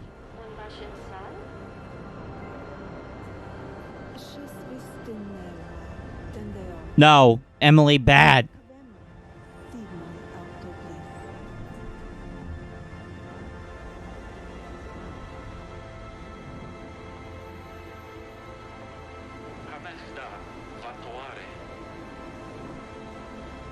I mean, I like how this looks, but I'm just wondering, like, what it is exactly. The Far Shore. No, no Amogus. Bad. Boob is temporary. Amogus is eternal. No one even mentioned Boob. Well, it comes out October 5th, no matter what it is, or regardless of what it is. I don't see anyone pre-ordering it if they don't really know what it is. Time for an important development update from Guerrilla about their Oh? highly anticipated PlayStation game, Horizon Forbidden West. Oh, the new Horizon game. All right. All right, I'm down for this. I still own the first one. I own the complete edition when they gave it out for free, but I never finished it. I don't think I even touched it. Forbidden West. I'm here today to share some exciting news on our upcoming sequel. It's been a few months since we at Guerrilla were able to share our first gameplay experience as part of PlayStation State of Play, giving you a glimpse of where Aloy's journey will take her next, and showcasing exciting new elements like swimming, free climbing, expanded melee combat, and more. At that time, Horizon Forbidden West had just passed a major milestone, and we had entered the final stage of development. On track, but a bit uncertain if we would be able to polish the game to the level of quality that we strive for. It's no surprise that our teams were hugely impacted by the global pandemic.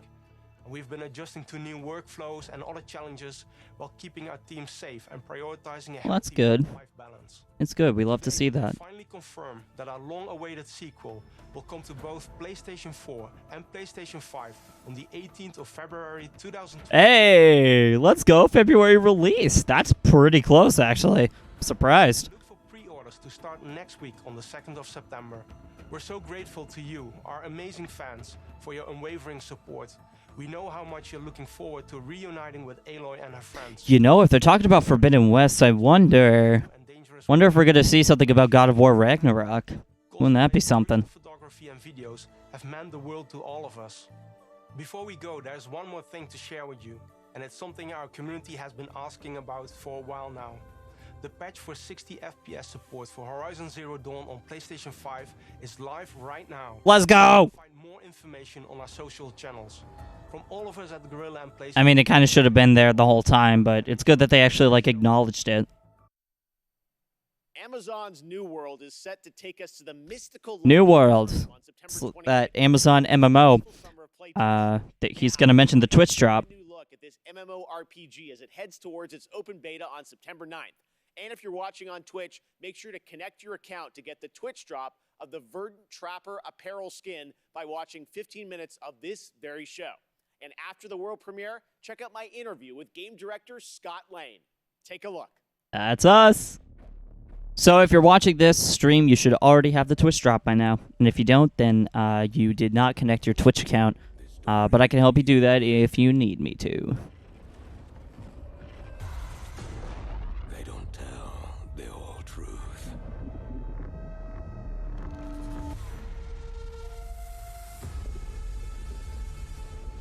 The island is indeed a place of legend. There is power and vast riches as well. But many who've sought to claim them have simply vanished without a trace.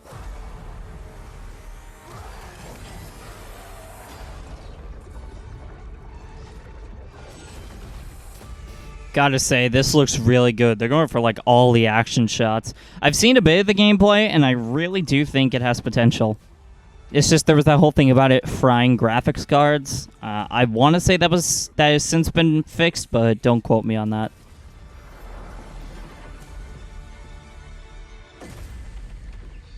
We can pretend no longer. This corruption must be stopped.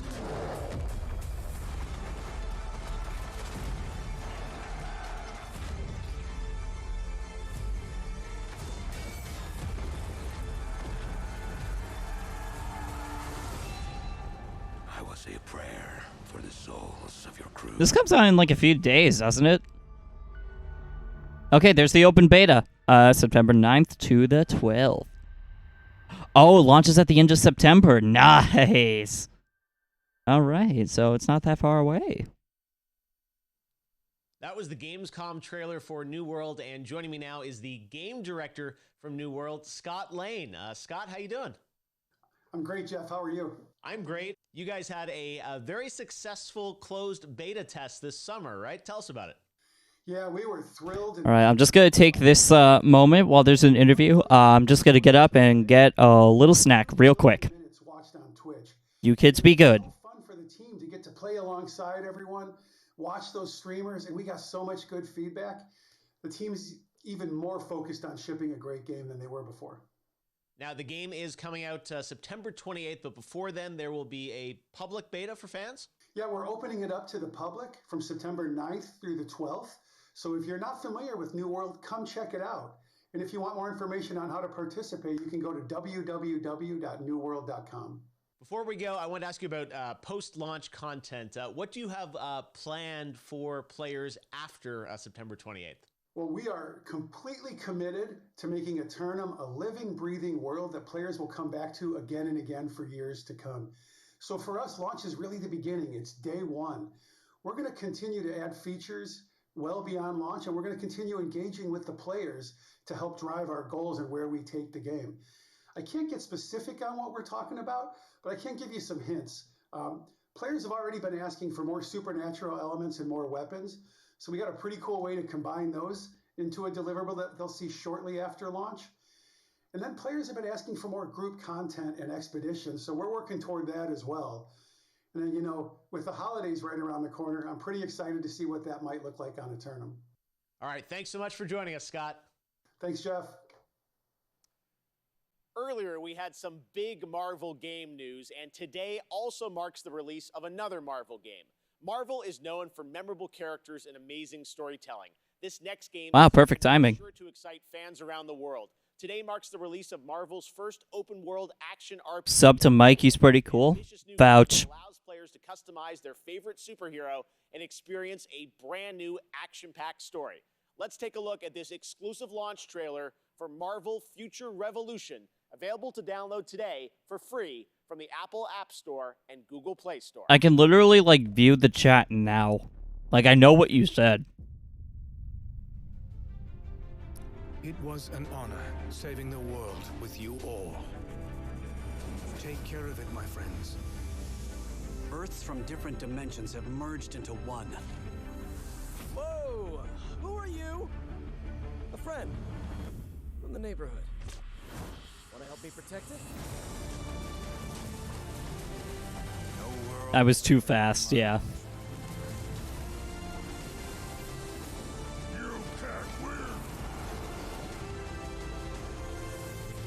So 2 Marvel games in this opening night live. That's surprising.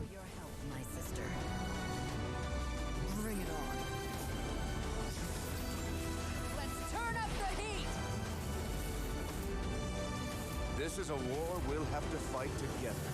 Welcome to Omega Flight. I don't know how I feel about that hyper-realistic raccoon render. And the franchise enters a new era on September 10th. Here to celebrate Tales is Lindsay Sterling, performing a rearrangement of a classic Tales of Arise song. Let's go! Can it even be called classic if it's not even out yet?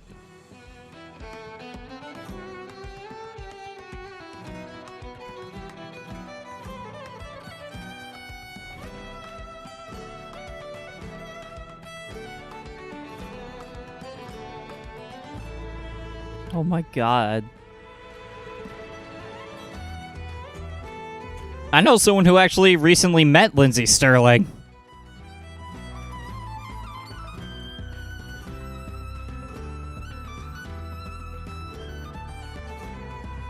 God, her outfit looks so cool. And that violin, what even? That is the coolest violin I've ever seen.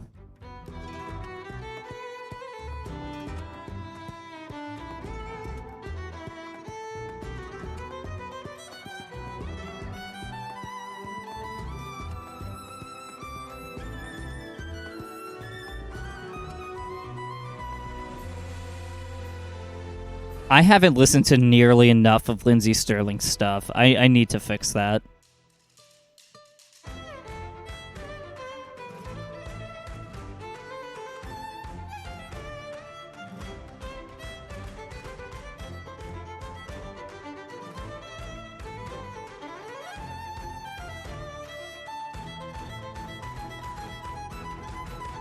I just love this. Like, just look at her face. Like, look at the smile on her face. Like, you know she's enjoying every second of this. Like, I love to see that passion in musicians.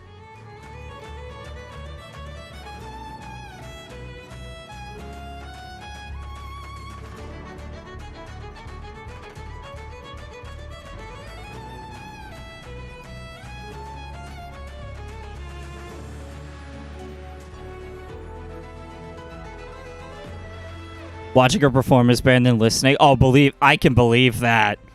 I've only heard things about her performances, and I've heard that they are nothing short of legendary. The dance aspect certainly is unique. Like, I could definitely see that here.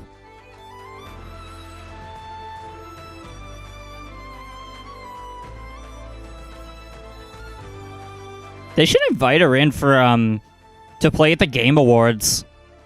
Because I know they have, like, the Game Awards orchestra, but they should, like, have her on as a performer. Because they've had Churches, they've had Green Day. Like, throw Lindsay Sterling in there again. Because she did this at the first Game Awards 2014, but it would be great to have her, like, back on again. Thank you, Lindsay. That was so beautiful. The Tales of Arise demo is out right now. While Tales of Arise brings the Tales of franchise to a new era on console, this isn't the only place where the franchise grows and evolves to. That's right, it's time for a new game announcement. Here's the new Tales of title for iOS and Android. Oh, for iOS. Alright. But 25 years of Tales, and Symphonia is still stuck on GameCube and Steam.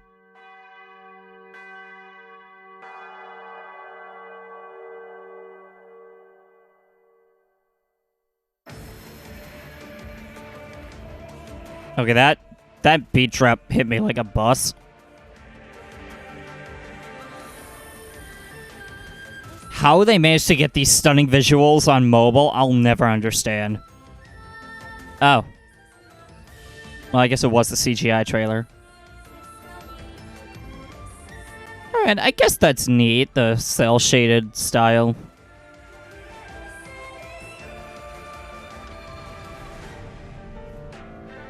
Tales of Luminaria. That looks really cool.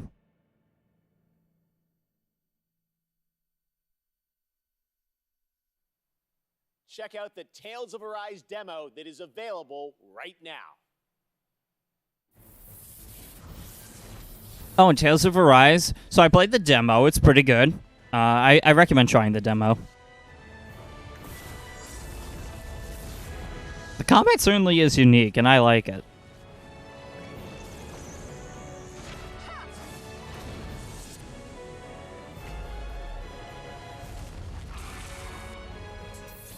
Yeah, I've been meaning to play Tales of Symphonia, but I also hear Vesperia is good, or Vesteria. I forget what it's called. And best PC game.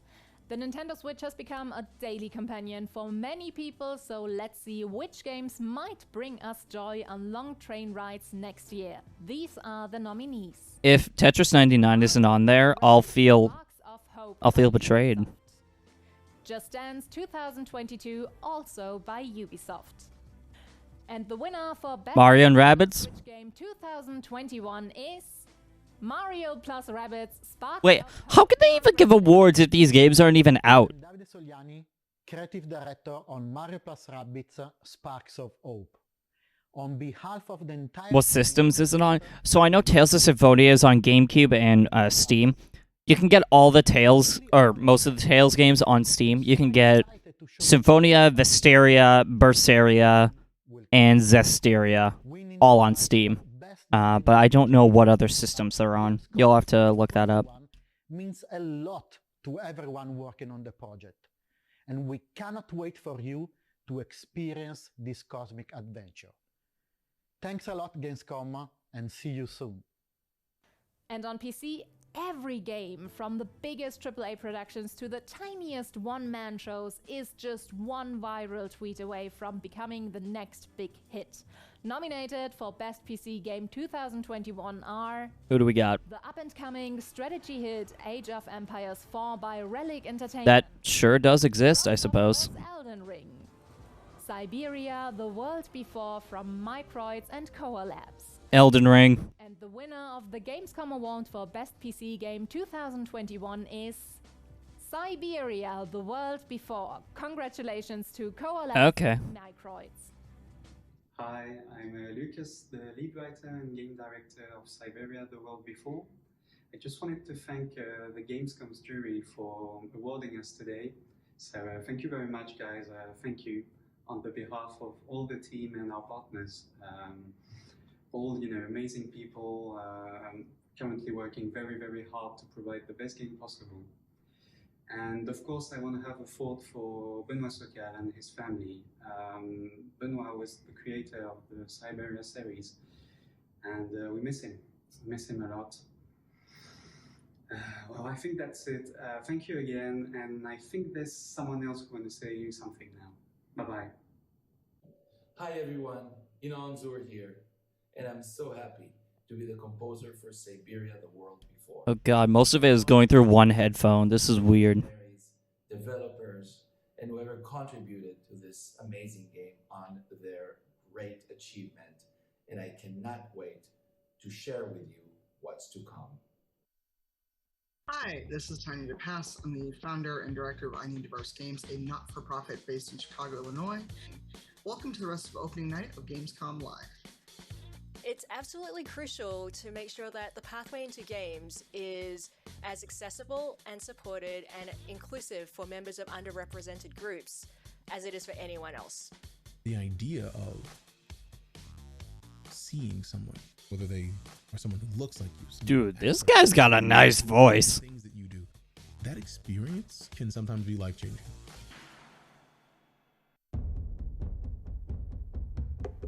A game for those who seek to find a way to leave their world behind.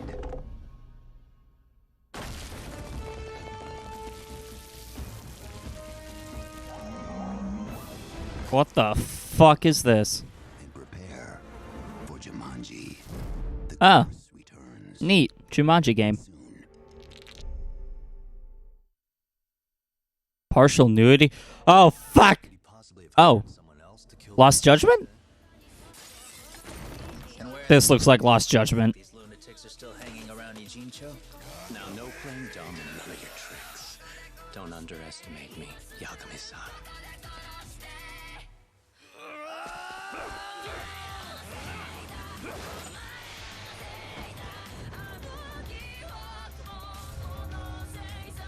Yep, that is Lost Judgment. Created by the Yakuza team, I think. Lost Judgment, watch IGN's Gamescom show where they will have a full 7-minute trailer debut of the game on their O&L post show. Now it's time for some news from globally celebrated electronic artist Deadmau5. He's seen all these virtual concerts and said he wanted to do one better to create his own persistent spot. I forgot he was still around. A living world that will evolve with his fans. It's called Oberhasli, and it's coming to Core, a platform for user-created multiplayer games and worlds this fall. Here's your first look. All right, then.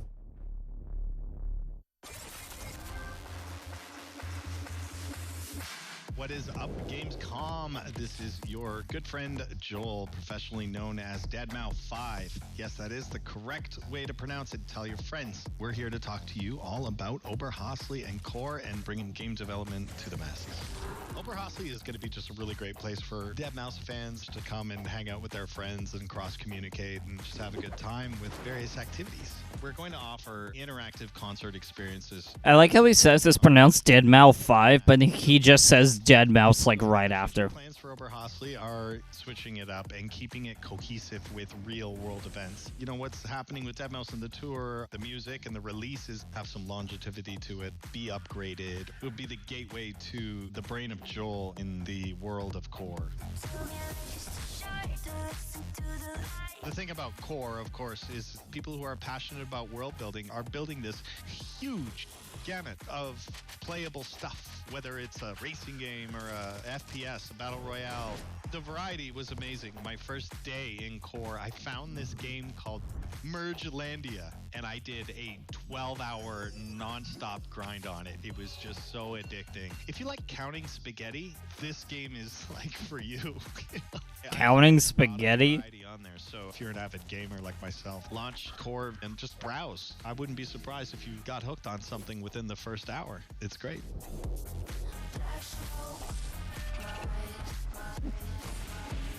Well, I guess this is cool. Music artists managed to make this whole thing. I don't see myself looking into it, but it's cool that he did it. Thanks, Joel. And now here's the next big thing coming to Fall Guys. With season 4 here we go. Full swing, Disney and Fall Guys are teaming up again. Disney. To bring the perfect guest to your jungle-themed shenanigans. Mowgli. Take a look. It's going to be Mowgli. Or the bear. Or both. Monkey!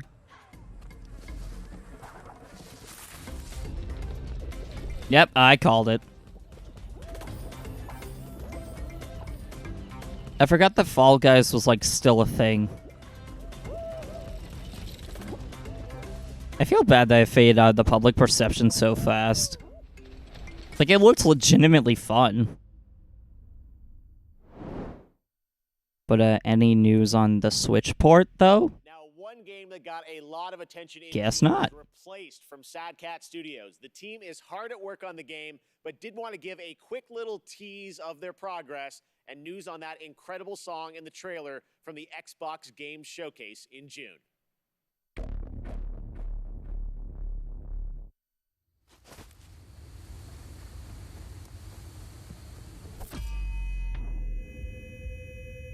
Oh, okay. That happened.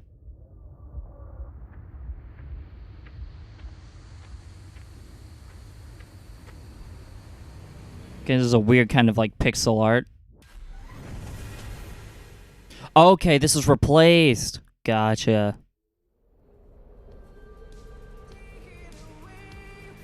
I remember this was in the Xbox Game Pass trailer from earlier in the opening night live stream.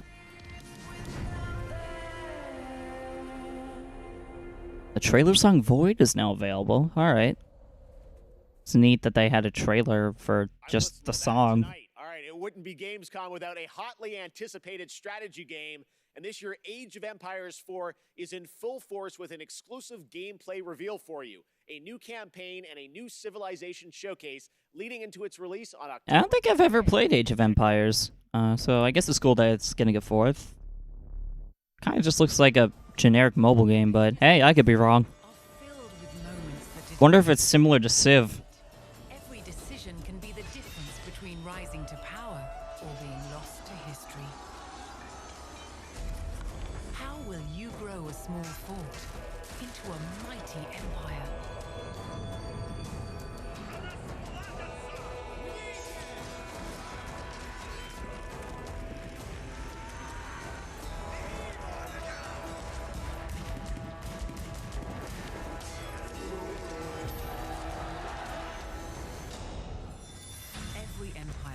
no matter how large, came from humble beginnings. Holy Roman Empire. All right. To create the most powerful armies. So I guess it's kind of similar to Civ, but not in a lot of gameplay. Because Civ, it's a lot of exploration. With Age of Empires, I guess you just build up from one location. Yeah, this looks pretty cool. I might give it a try. I don't know, devs, hit me up. Let's make something happen.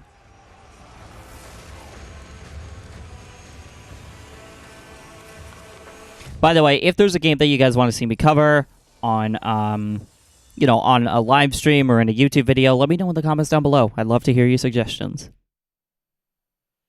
Earlier this year, Valheim, a brutal exploration. I forgot about Valheim. 10 players took over Steam, and it sold over 7 million copies in just under 2 months and reached a peak concurrent of over 500,000 players, the 5th game to do so in Steam history.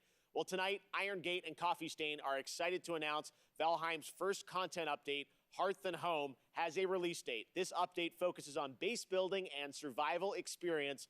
Builders and cooks are going to have a field day. Here is the beautifully animated trailer. All right. I've heard a lot about Valheim. I heard that it was pretty popular on release, so it's good that it's getting content updates. Good for the devs. Let's see, so base building and survival. What was it even about originally? Wasn't that just like the whole like thing with the game, or am I misremembering?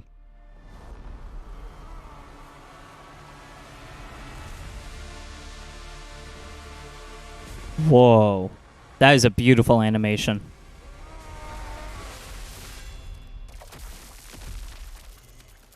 Well, now that's a bit violent.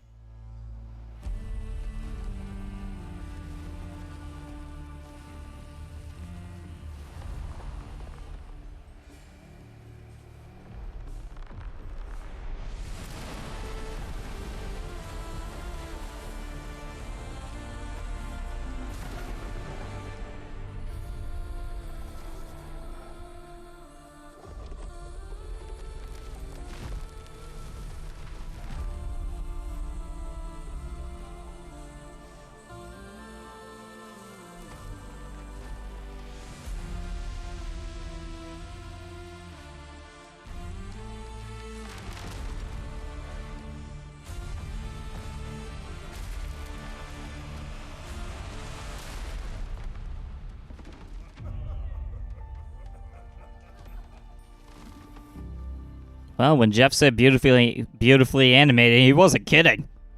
I like that. Hearth and Home. That has a nice ring to it. Let's see. When's it available? Okay, mid-September. Good, good. And I've got one more award to announce tonight. PlayStation is also expecting to get a whole bunch of awesome titles in the near future, so picking the best one turns out to be a real challenge. These are the 3 nominees for Best Sony PlayStation Game for 2021. Once again, the promising Elden Ring by From Software. The 17th installment in the Tales series, Tales of Arise from Namco Bandai. The horror game, The Dark Picture. I feel like Tales of Arise is going to win this one. Massive games. And the winner for Best Sony PlayStation Game 2021 after all these nominations is Elden Ring. Oh. Congratulations. All right. こんにちは、フロムソフトウェアの北尾です。この度はこのような素晴らしい賞をいただき、誠にありがとうございます。開発チーム一同大変光栄に思います。エルデンリングはここ十数年の我々の集大成として、I keep forgetting From Software is from Japan. また新作タイトルとして新鮮な体験をユーザーの皆さんに楽しんでいただけるよう開発を進めています。これまで我々のタイトルを楽しんでくださった方はもちろん、そうでない方もぜひご期待いただければ幸いです。この度はどうもありがとうございました。All right, Xbox title. Mercenary Company.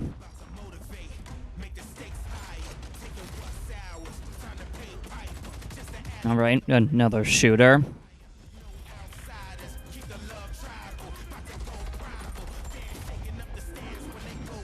Man, people just eat these games up, I guess. At this point, people eat shooter games for breakfast.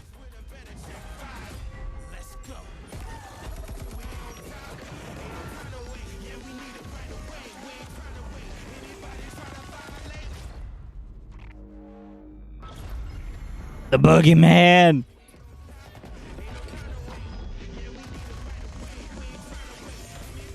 That's why they have the Boogeyman as a playable character. Oh, Crossfire. It's either Crossfire or Crossfire X, but cool, I guess. Hello, Gamescom, and welcome to Opening Night Live. I'm Joakim Brodén from Sabaton. He is a personality. Song and video, Steel Commanders, that we did together with Wargaming and World of Tanks. And we cannot wait to play this song live. And hopefully we'll be able to play live again soon. Yeah, like, honestly, pretty much every Xbox announcement is just, this is coming to Game Pass, or this will exist eventually. Like, whenever there's Xbox announcements, I kind of just leave my brain. I check out my brain at the door, because all I have is a PS4 and a Switch for modern systems. I guess if I had a Series X, I'd care more about this, but...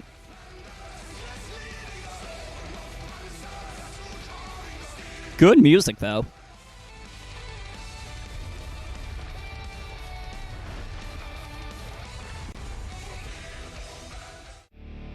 Tonight, for one night only, Team Fordzilla is back on the road. Watch us live. Okay, I'm not sure if that interruption was intentional. Good stuff you know us for, and the chance to win a Mackie for 3 months.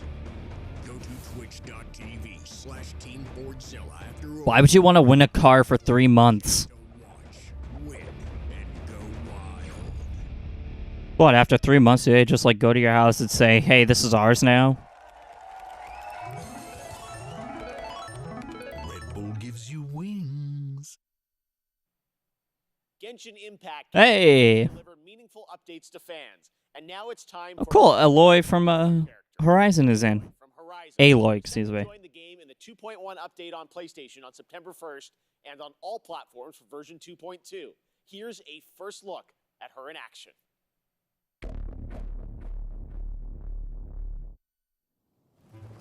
Aloy here. If I have to share something, it'll be my bow. In the service of people who need the help.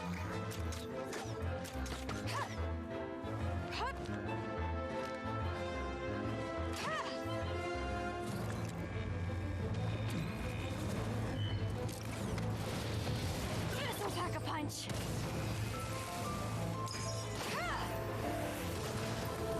You're stuck now. The hunt is on.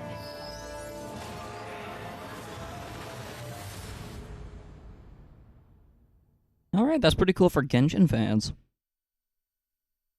Oh, so it's only on console, I think, that you can get Aloy. That's not all, Genshin Impact fans. We also have some breaking news to share with you about a special event planned this fall. The Genshin Concert 2021, Melodies of an Endless Journey. To Nice. celebrate the game's 1-year anniversary. 1 year already? Wow. Here's a sneak preview of the Flanders Symphony Orchestra in Belgium performing a theme familiar to Genshin Impact players. Hard to believe it's already been a year since this came out.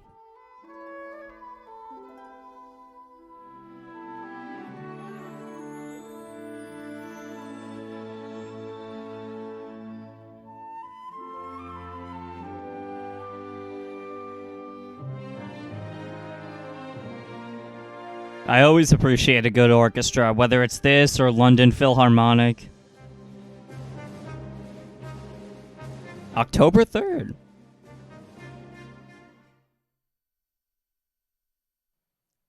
Slow Clap revealed Sifu earlier this year, and recently I had a chance to go hands-on. Forgot Sifu was a thing. What is this again? Just as good as it looks. It reminds me of the fluidity of combat in the Batman Arkham games with the precision of a fighting game.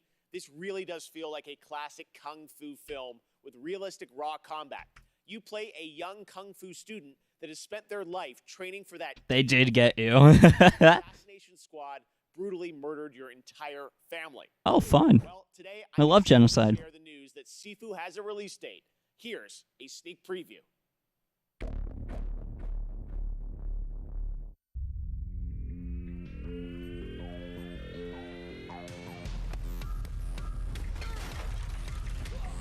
Alright, this seems like a good beat 'em up.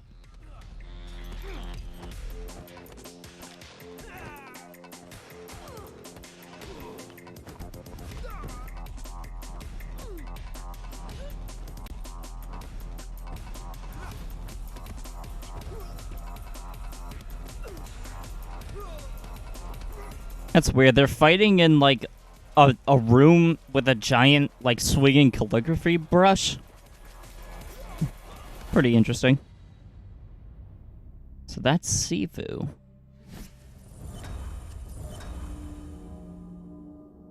I love genocide. Mike, no. Mike, yes! Nah, but violence and genocide be kind of cringe, though. We still have more to show you, but right now we're going to head back to Germany to check in with Natasha. Take it away. Thank you, Jeff. Once, there was a time when gaming was a niche and gamers were only a tiny group of people without a lot of influence. But now, we are millions. We are one of the biggest communities in the world, and thus, we can help change the world. One way to do this is with the Gamescom reforestation program, where we can plant a whole forest. Huh? Gamers plant trees. Leaf of Legends and Pinecraft. Okay, that's funny. 2020 expansion pack 2021 launch soon. Why are they playing Christmas music? Not a game, but a game-changing project. Thousands of trees were donated by the best community in the world because we need oxygen even more than a good Wi-Fi signal. Save a bee, plant a tree. Let's grow. The Gamescom forest. I guess that's cool, but also, like, what?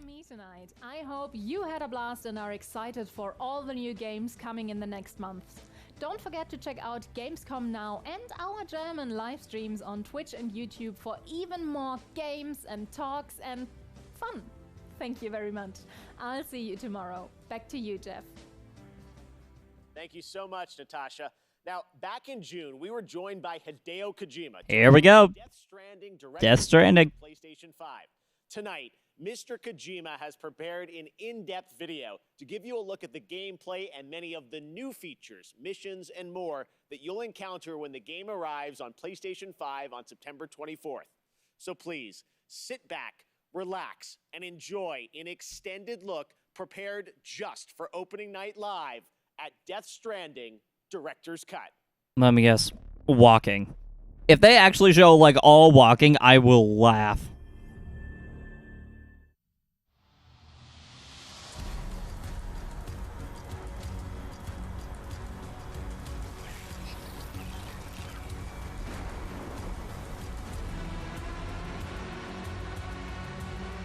Upgraded for PS5.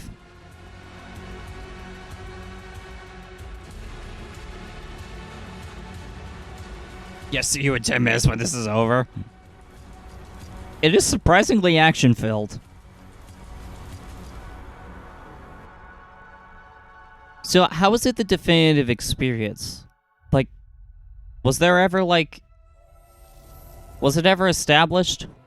New delivery support?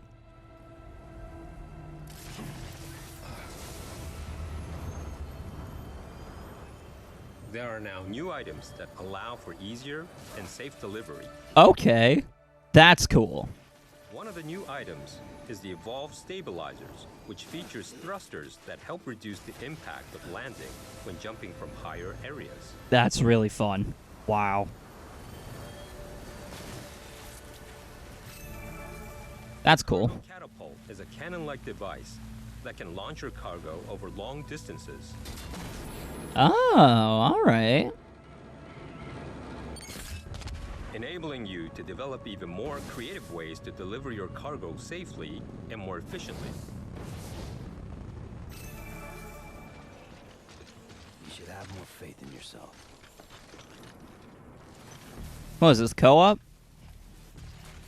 Your trusted partner, the BuddyBot, has increased capabilities also. If you want to move around comfortably while carrying more cargo, you can rely on BuddyBot to assist you. Load up what you want to deliver and leave the cargo carrying to your buddy. You can relax and think about what you need for the next delivery. Well, I guess that's cool. But it doesn't get rid of the monotony in the gameplay, though. Like, the first 10 hours are deliveries before it gets into any action or combat. Even when there is combat, it's relatively minimal.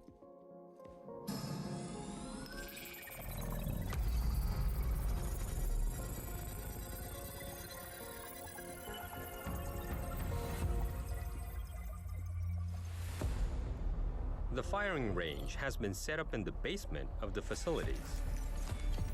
Practicing how to handle your weapons could level up your delivery skill set. You can also train and compete for the highest score.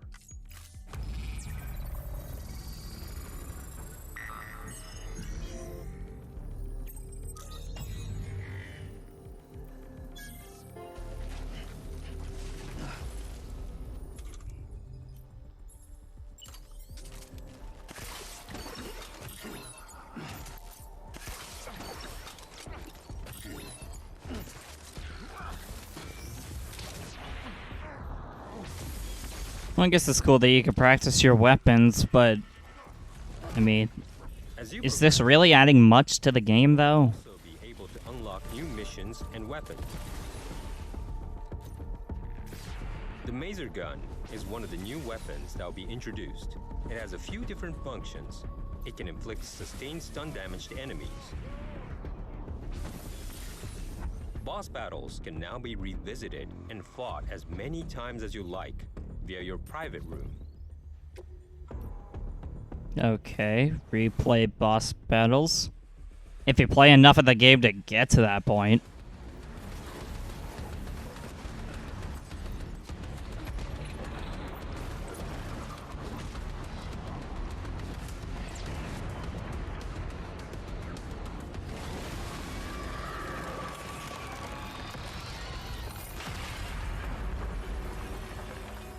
Your scores will be shared in the all-new online ranking system, allowing you to compete with players from around the globe.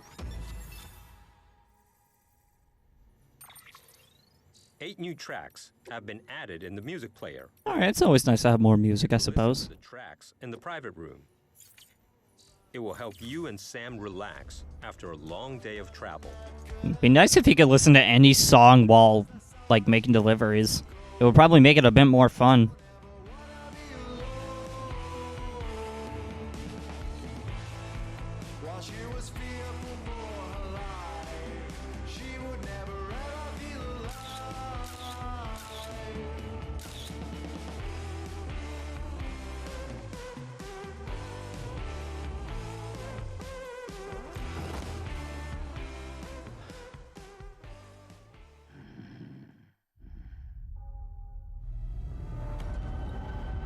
Okay, new missions. That's good. They're adding more content. Are they, like, gonna add stuff to the early game, though? Because from what I understand, that's, like, the most important, like, point to getting people interested in the whole thing. Like, if your early game isn't good, then the rest of your game isn't even going to be played. You know? Delivery missions have been added.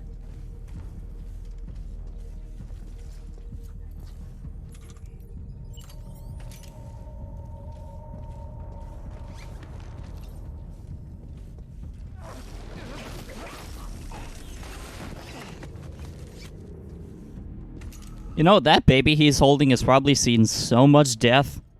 I don't know how to feel about that. What truth will Sam unfold in the mysterious facility? That kid's gonna grow up and be like, remember when Daddy broke that guy's neck when making a delivery? And Dad's gonna be like, you little shit. Oh, there's the stealth mission from the trailer.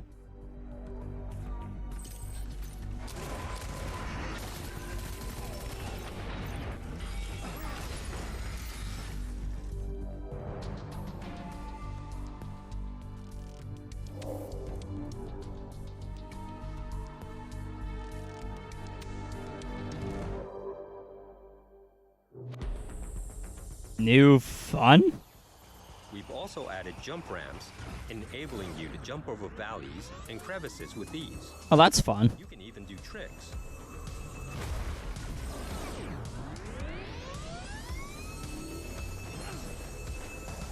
Okay, that's a pretty cool addition. They didn't even need to do that, but they did.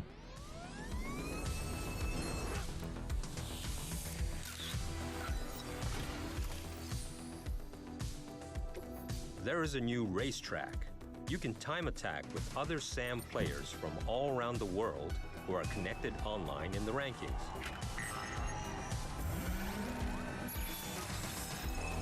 I can imagine people expecting deliveries to be like, where the hell is my package? Sorry, I was racing.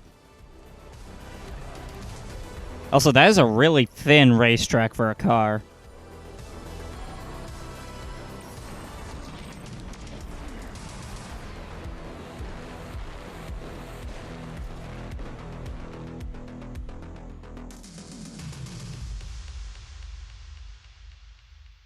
Alright, well there's Death Stranding Director's Cut.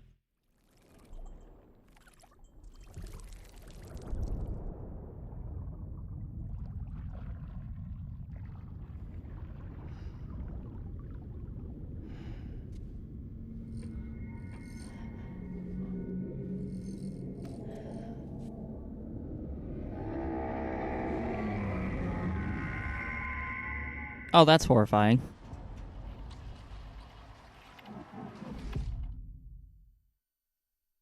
Alright, September 24th. PS5 exclusive, I suppose? Alright. Amazing. Well, that is going to do it for Opening Night Live, but there is much more Gamescom to go and more reveals tomorrow and Friday. Gamescom is not over just yet. And I will see you again this December when the Game Awards returns live around the world for our biggest celebration yet of the world's biggest and most powerful form of entertainment.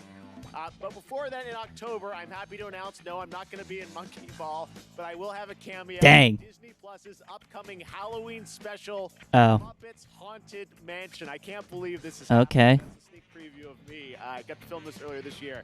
Can't believe it. Video games are taking me everywhere. All right. Well, That exists. thank you for watching. Have a great Gamescom, and we'll see you again soon. See ya. Alright. Well, that was a wrap on Gamescom Opening Night Live. So, that certainly happened. I really don't know how to feel about any of what I just witnessed. So, if you're watching this on YouTube after the fact, thank you so much for watching. Be sure to follow my Twitch in the description below so you can tune in when I'm live next. Depending when this video goes up, that'll either be tonight or Friday night. I'm not quite sure if I'll be doing Xenoblade tonight. Stay posted on my Twitter and or my Discord server for content updates.